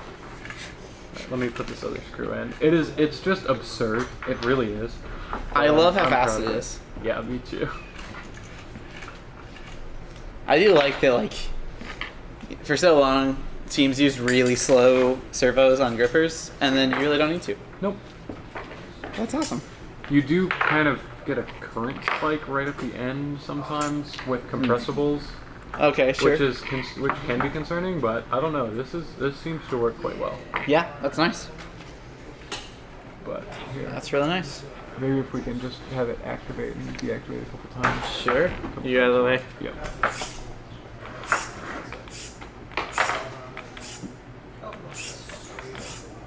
We could try to maybe show a side view too. I think it Yeah. could be good. Yeah. That's awesome. Yep.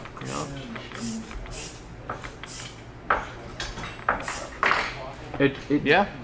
It looks crazy. That looks pretty insane, but it's super cool. Yeah. Nice. I'm happy with that. So I'm happy with that. Okay. now we just have to figure out how to mount. Yeah.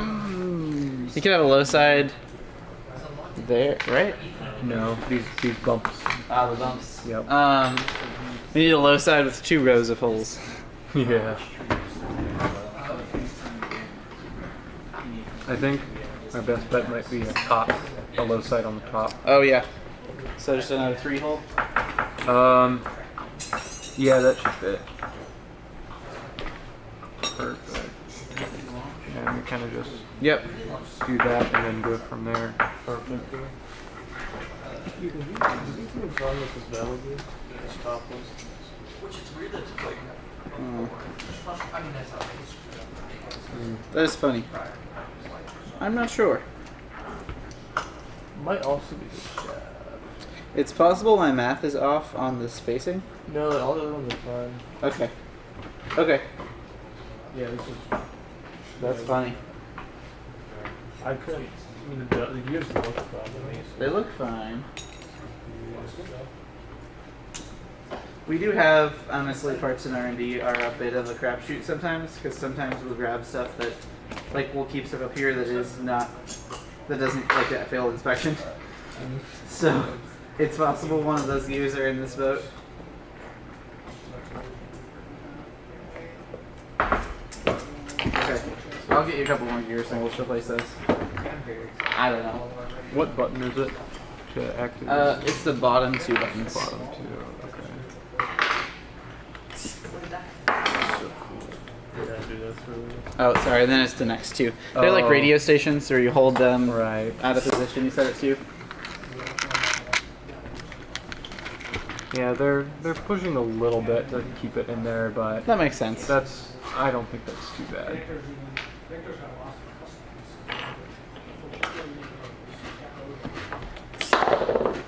Cool. I'm a fan. I'm a fan. That's fun. One thing I do want to test Yeah. is this. Yeah, I figured that would happen. Okay. It doesn't like pull it to the center. It'll just kind of sort of grab it at the end. Yeah. If anything, I mean, having the wide mouth on the claw just helps you to kind of get lined up.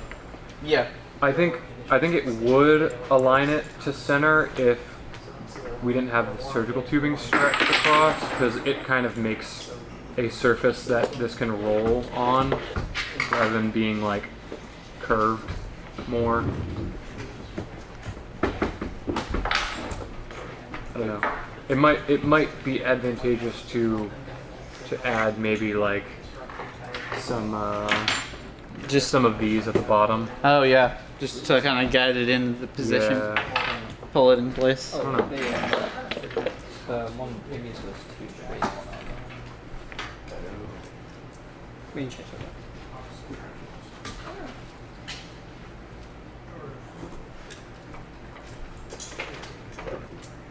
Hey, shout out FTC team. They added Servo Commander to their cart. Do you know which one of the, which gusseted angle net you have? I have the one. I think I know which one you have. Just based on that. Are the two offsets the same or are they different? They're the same. Okay. Here's 4 more. Keep almost crushing my fingers. Yeah, that's not optimal. Yeah. Should we add like a piece of channel that you can hold it? No. Okay. I think I'm fine. Okay. That's fine.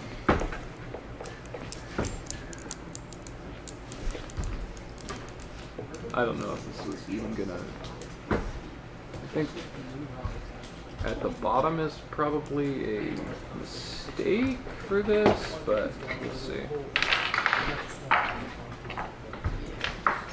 Oh, you might just need 2, is what you're saying?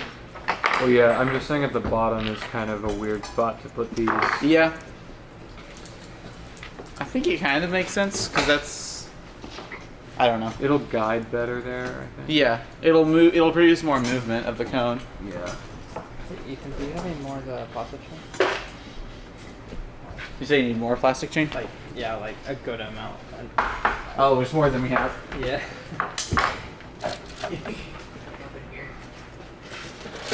I'll put together what we have, and then we can start getting some more put together.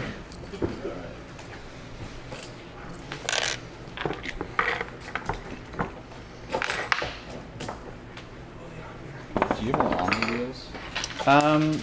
There should be the right number. Oh, you're doing all 4. Yeah, Yes. we do all 4 cars. We might have to get more Omni wheels, but Okay. we'll have them. Okay. I think I have another chassis with Omni wheels that we can just pull them off of. Alright, so we just have to cut that shaft, and then we'll have the full range of motion. I did not build the sprockets I told you I was going to build. Oh, that's good. I mean, we could test this out really quick. Yeah? That's enough, right? Yeah? That's pretty cool. Actually, that worked really well. I want to see it. Need one more? At least as near as I can tell. Oh, okay. So we're off center. Hey, that actually worked really well. Yeah. Huh. Yeah, That's pretty good. enough. Okay, cool. Sweet. The classic shake it really hard test. My favorite. Problem with that. I think there's a bevel still. I think there's like this flange part's a little bit too long, so you like tighten it a little bit too much. Oh, It funny. pulls through. Huh. It's a minor thing, but Okay. it should be fine. I might just have you add like a 6 Maybe, yeah, that Yeah. should fix Cool, thank you. Yeah, they should come with those. I mean, they do come with those. I just didn't give it to you. Cool.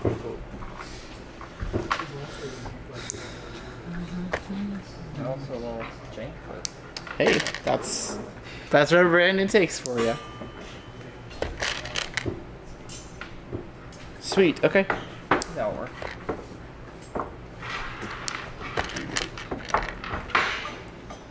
Oh, and then are you gonna power it with chain Yeah. through the other arm? From here to here, yeah. Oh, I see. That's cool. Gear it up a lot. Yeah, that's gonna be really, really fast. Yeah. That'll be like 400 RPM. Pretty good. I don't know if it's gonna spin. I mean, I'm sure it'll spin without load, but I don't know if it's gonna. I would have done one-on-one, Collect but stuff. I couldn't find our sprocket so guys. Okay. They are. There's that empty bin right there. There's a 6 mil ID. 6 by half.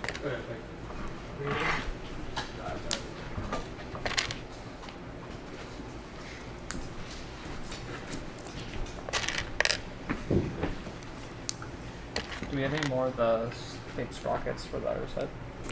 I'm sure we do. Okay. We might just have to grab some from the warehouse. That's good. I'm sure we have a ton of the aluminum ones, but.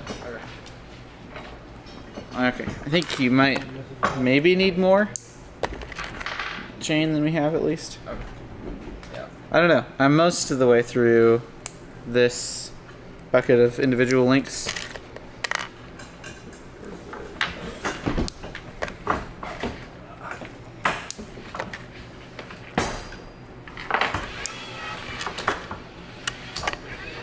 Can you please go to these so you can see the commanders and how they work? Oh yeah, that was a while ago.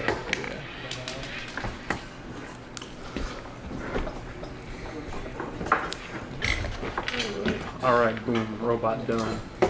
Robot completed. Honestly, No, not needed. honestly, just this would be totally acceptable. Would be totally fine. All right. Yeah. Oh yeah, because you need some reach. This times 2 and then times 4 of that. All right, there's all the links we have Okay. up here. Sorry.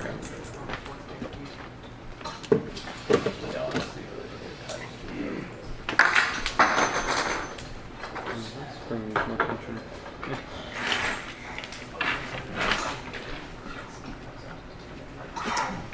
How on there is that servo? I might switch it because I have a. Oh no, never mind.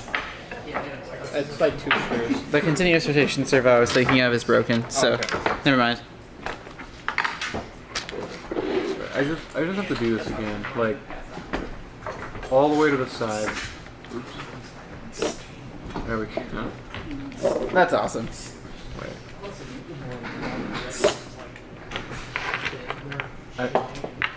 It's too good. Like, just we got a camera on this. No. All the way to one side. Will you transition it, Shane? Yep. Thanks. Okay. All the way to one side. All right. That's pretty good. I'm very surprised, honestly. But that's super cool. Now we just have to figure out what we're going to do with it. Yes.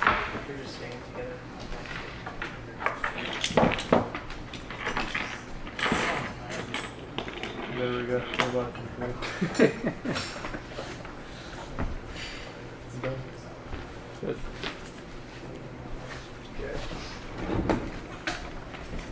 Oh, good. Oh wait, do we need to put those in that hole or that hole? Yeah, Oh. That's not an easy fix. I mean, it works.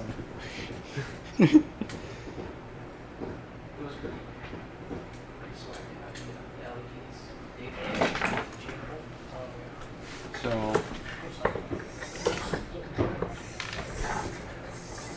let's see. We can have that actually fits in that real quick. That's almost like you planned it. Almost. We could just change those positions a little bit. So all you've got to do is like wiggle the. Oh wait, they're not plugged in. Never mind. I'm sitting it all the way in here. True. The only problem is grabbing cones in auto. Oh, that's true. We would have to make it extend out.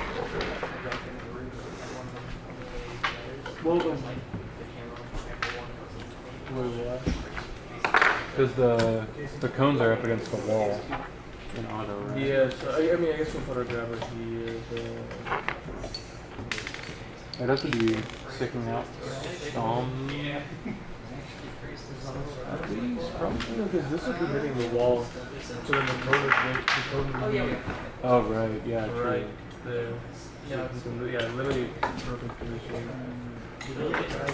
Yeah. Guaranteed to be. And yeah, when it closes too, just put it. Okay, I like that. Yes. I'm a fan. And then.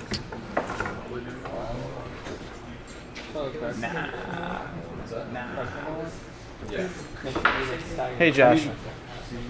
Could be cool. Like imagine this on 4-bar moving like this.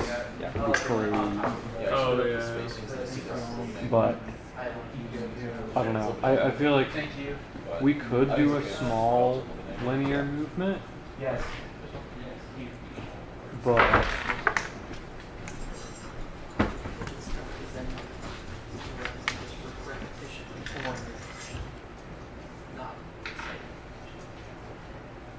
Wow, Ethan, this is like a good link. Can take one off. Take one. Wow. Two off. See? It was perfect. It was meant to be. You take two off. Yeah. realistically, we wouldn't need that much extension. That's the hard part. Yeah. And if there's not much extension, we can bolt it right here and just.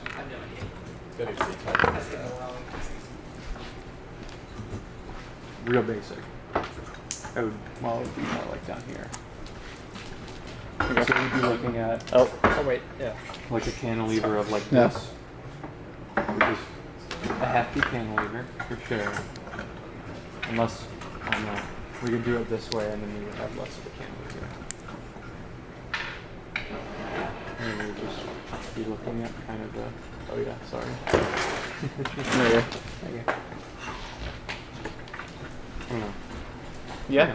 What do you think? What So, for example, this would just help for like. you want to extend out. Because yeah, the poles can wobble on the springs. Yeah. So it might help to have like, 70 to 90 mil of linear extension here to just help with very fine placing movements. That also means it's a little bit easier to grab from the substation, and it would mean that we could either have our claw in the robot or outside. That big. Do we ever want to be outside? I think it would be helpful if we're like grabbing cones that aren't. Because the cones will always be perfectly within the grabber places. True. And even so, we can just push them into the wall. So I yeah. think if you always go like every time you're supposed to be around the wall, and then if you're supposed to be in the wall, it's perfectly aligned. And so if you're, as long as it comes anywhere here, it's considered perfectly. Because then you can go into the wall, and then you can come back like this, and then score on whatever substation you want, or whatever. Are they called substations? What are the poles called? The poles are called junctions. Junctions. Yeah. Score on whatever junction you want. I love the keep it simple aspect of that, and then we can spend time on making a cone flipper on the back. I'll see if I can do it. Otherwise, then I just have to take the servo hub off. Yeah, I'll probably just have to take the hub off. Which would just be another servo mounted right there. Oh, yes, that's true. Okay. Yeah, I'll just do this. I think we might Need to add some space. Yeah. Potentially. Nah, literally. I'm also going to program this servo quick. Well, it's not on. You can put our motors here. True. True. So we have this here. Literally have two motors. Lift like right here. Yeah, lift like Two right in motors the powering center. it, done. I'm so done. I think this is simple, but Optimal, to be perfectly honest. So even what we could do with that is we could do our inset motor plan still. If we wanted to change around the chassis tomorrow. yeah, if we wanted to. I think it's going to be a little bit difficult to fit two motors in without doing that. But we don't need that all. We just Yeah. we just do Oh yeah, wait. Weird. Sure. Can this rotate? Or we can just put a gear Yeah. on or here. or that, yeah. Yeah. I mean, if we wanted to have the motors like facing long, Yeah. but Oh, Yeah. just have a motor like that. Just have another motor there. Okay. So we also might move the servo to the inside of that? Yeah. Yeah. Okay. Or we So the easiest way probably is to have a padding spacer. and then I don't think you need more than 2 mil, right?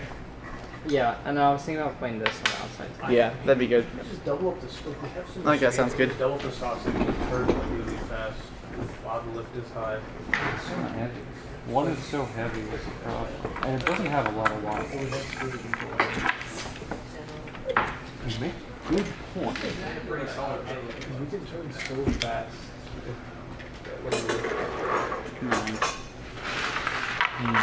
You don't have to sacrifice at all. And that would be really easy just to throw together another one of these kits. It's so easy. Bolt it, literally bolt it right here.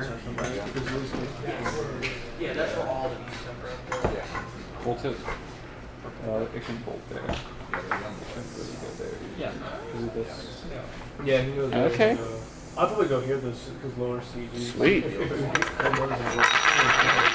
Yeah, once you're at an angle where it's on the list. Just like worst case, if you like we just take out one of the side. Okay, so we can do. No, we can do that. The motor goes that way. So we need to figure out a good way to space this out so we have room for this tensioner. Or we move it up. We just connect 4 motors like here. We just have one school power. We don't have power one side. Actually, I'll put power both sides. Yeah, I would definitely power both sides. Okay, but then yeah, we said 4 motors like here. One school here, one school there, done. Let me just in a row. It's actually so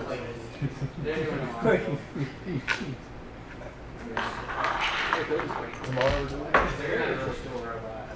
Yeah. You know what?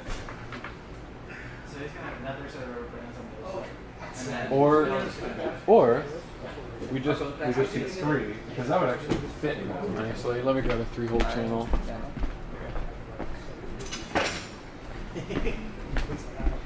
So we do. Oh, this is a 4-hole. Actually, never mind. This would totally fit.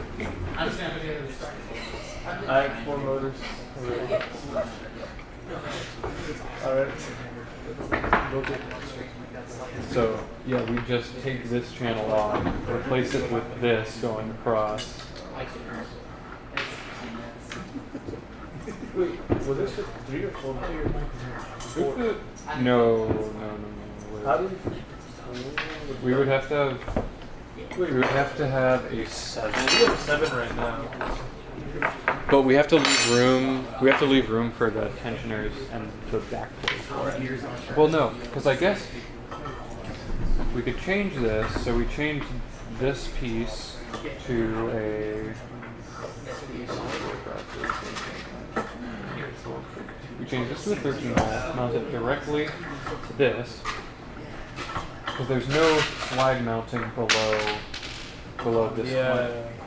So we can mount all the slides. Yeah, we can mount all the slides still between here with that, and we can have a back brace on it too, which would be awesome. And then we just have the And then our whole crossbar is motor. I love it. All right, wait, what did you guys decide? Alright. So, what we're doing is we're gonna put basically this is our crossbar, so we have 7 holes. Yeah. We're gonna put the 2 lift stocks here and here. We're deciding 2 lift stocks. Okay.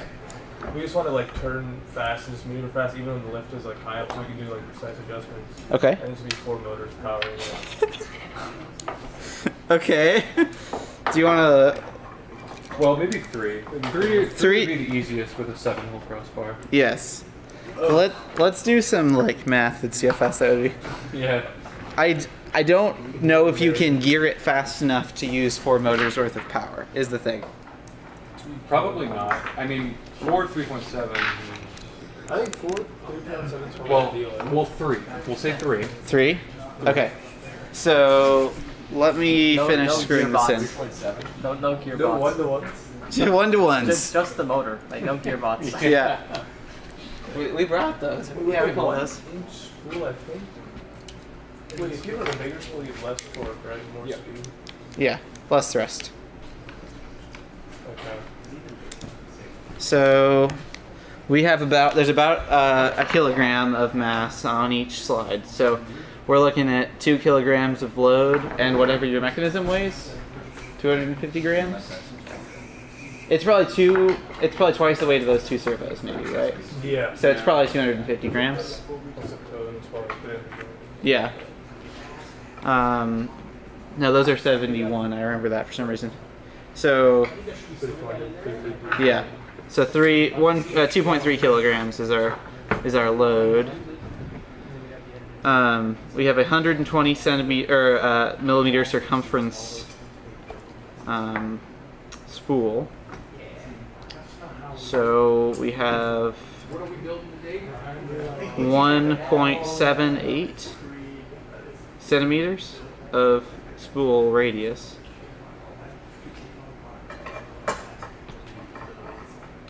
A 13.7. Well, 3 13.7s is 5.4 times 3, 16.2 kilograms centimeters of load. We divide that by our circumference, or our radius, which we decided is 1.78 centimeters. We have 9.1 kilograms of stall load. So you have to gear it way faster still. Yeah. We decided that we were at 2.3 or 2.4 kilograms. So this lift could be twice as heavy. Yeah. And it would still, it would just hit. The slides. Yes, that was so it's 2 kilograms in slides, and then 400 grams of mechanism. Yeah. 4 1-to-1s. So Maybe just we dial it back to 2. That would give us a pretty good number, I think, on 2.7s. Yeah. And then we just have to figure out travel time. 2 divided by 1.78. That would get, you'd hit peak power. You'd be geared perfectly at 2 3.7s. Okay. So. I mean, you still have 2 motors that you don't have anything to do with. But well, that's 2 pounds saved. That's. Look at it that way. Yeah, you're right. 1.5. 4. You really don't need to save the weight. That's true. I mean, it's gonna be pretty dang light anyway. Just put them in the back on the cone flipper for. If you ran 1 linear slide, you could run 4 1-to-1s. That'd be absurd. That's so fast. That's so fast. So you have. Okay, we should get the capture card set up where we can do this where we can do the math on the stream tomorrow. Because that is a good one. So you need 8.7 rotations. You're doing 3,000 rotations per minute. That is 50 rotations per second. So 1 divided by 50 times 8.6. It's a theoretical extension time of 0.7 seconds. 0.17 seconds. On 4 1-to-1s, if you had one vertical slide. Oh man. That's okay. The more reasonable approach Yeah, you'd have to run one set because you don't have enough torque if you're doing 4 1-to-1s. If you did 2 3/7s, it would be geared correctly. Basically, like a cease and desist before we take it to court. 13 rotations per second. 1 divided by 13.3 times 8.6. Your 2 3.7s with 2 lifts gets you a 0.64 second extension time. Oh yeah, perfectly good. That's totally fast enough. That is. That's really fast. Yeah. I think that's fast enough. I think 4 1-to-1s is a little extreme. Yeah, we dropped no. You can't say that. That's against the rules. I'm banning that. We've got 10 minutes left. We can say it. Yeah, but there's tomorrow. We didn't say anything about it tomorrow. That's true. Maybe T-Mobile will be back. Yeah, we're doing 10 more hours tonight. Robot in 30 hours. Robot in 30 hours. We just don't sleep. You said 3 days. We thought it was non-stop. Yes, some teams do that. Like not quite non-stop for 3 days, but really darn close. So If you had 2 sub-teams, you could probably reasonably do it. Like where you're working on your own robot and you work in shifts of like. If you have 4 people, you could switch off a person geared together throughout the opposite. 72 hours. You could get a really pretty good robot in 72 hours. As long as everybody was always on the same page. Directly up. Until you wake back up 8 hours later and they totally rebuilt your robot and you're like, what the heck, guys? So we'll have a crossbar at the top, right? Are you waiting on anything from me? Tracks directly to that. No. Okay. Oh, Actually, just we the should put the sprockets. string on the. Oh, you need more 14 tooth sprockets or 28 tooth sprockets? Whatever. Yeah. 28. Well, but wait, Okay. no, we can't because then our motor. Oh, this is done. Okay. I put another bearing somewhere. I guess I'm gonna find another bearing. Well, but then if Oh, the you got it. motors face this way, then our lift's gonna be way far back. We want it to kind of be centered. What's on the string to do? It just limits the mounting a little bit, but we should be able to work around that. Okay. Just have to. Oh, and they need to be Okay. these ones. Okay. So yeah, we spool the strings the same way. You have an 8. Here you go. We'll just have to move this Still in this idler guy. up here, and then just run an angle up, which shouldn't be a problem. I don't think. Yep. Yep. And then I think we should be able to run 2 right here in channel with just gear, just 248 2 gears, and the center just something like that. So we can do a stack of a Sonic, No, that's not what I'm looking for. Oops. pulley, and then a 48 tooth gear. Yeah. And then they'll spin opposites and right.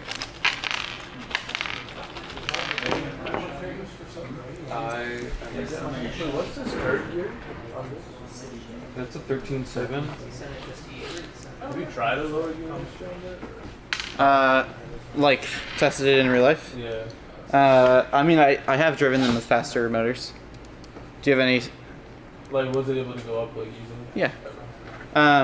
With a 5.2, with one 5.2, you have 2.5 pounds. You have 1 kilogram that you can add to the end of the slide, and then you hit motor peak power. I see it.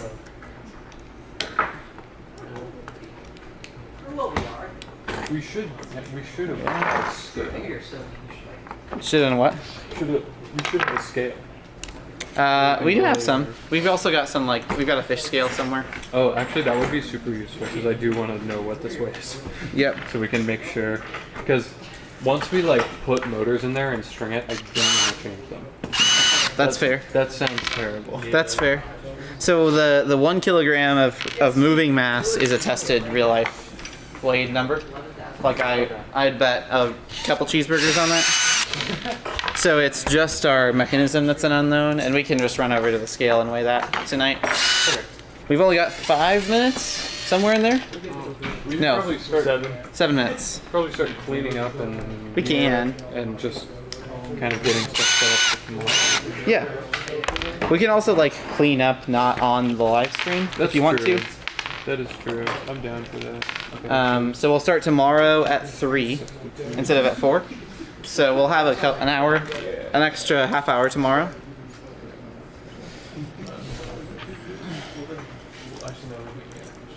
Yeah, that's literally almost the exact same setup I did yesterday. Yeah, 252s. The black things, right? Huh? The black. Or the black rays parts of it. Yeah. Oh, we didn't even go over those. I forgot about that. Yeah, I You never, just didn't go over them. yeah, I never made the center odometry pod retract thing. We had it for League Meet 1 and then took it off and never put it back on. You didn't really need it. For Worlds, it would have made sense. It would have made sense, but yeah, it Didn't need it. It wasn't a necessary thing. It's like potentially if there was a different robot in your division, like if it was somebody other than Circuit Breakers, you may have needed it. Yeah. But Circuit Breakers did that path that you couldn't do, so it was fine. I don't even remember. Was there somebody that you could have set the world record with in the other division? No. Okay. I remember that state being a little bit one-sided. It definitely was. There are some good Nebraska teams in Iowa now. I was kind of surprised. Really? I was pleasantly surprised. I think one of the teams that won was. About Nebraska teams? Yeah, there was one that was pretty decent. I think that like. There's FTC in Nebraska? There's a little bit now. Well, so FTC in Nebraska used to be their own region, and they used to be open, and these guys invaded it and advanced to Worlds twice. Once from Nebraska. You see my hat? And then I can't remember what year it was, 2018 maybe, that their affiliate partner quit and we just folded them into Iowa. So then that year, the affiliate partner was like, we got to get some experienced teams over to help those newbies in Nebraska. And then they send our league like 3 hours to the Nebraska league. And there's these 8 teams that show up and like, Probably destroy them all. I don't know if we destroyed them all. I don't know. I wasn't really. I was working here at that point, so I don't know. But then they came around and were pretty good, like in Freight Frenzy. So they learned a lot, I guess. Do you have any more threaded 8-Rex Sonics? If they're not over there, probably not. Okay. Let me see if there are any out here.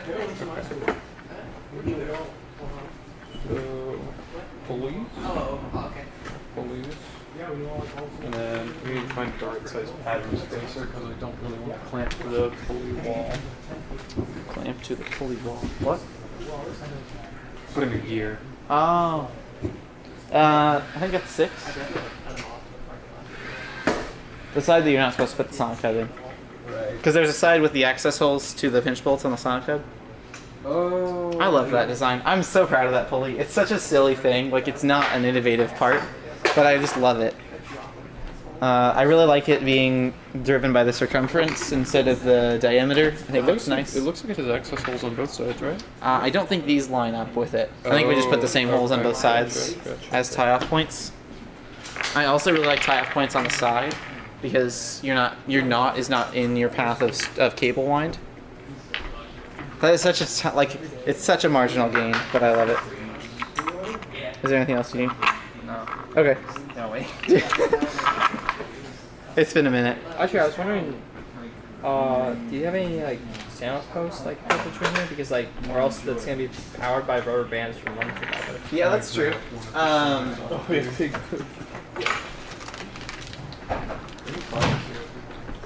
think I took the last 8-Rex threaded one that we've got over here. Yeah, we'll have to pull some more. I imagine we'll only be using more of those tomorrow. Yes. I think it's gonna have to be 96 if it's anything. Like that. Oh, okay. A little bit small. I don't know why I didn't grab more than one. Yeah. That's pretty darn close. There's also 8mm narrower.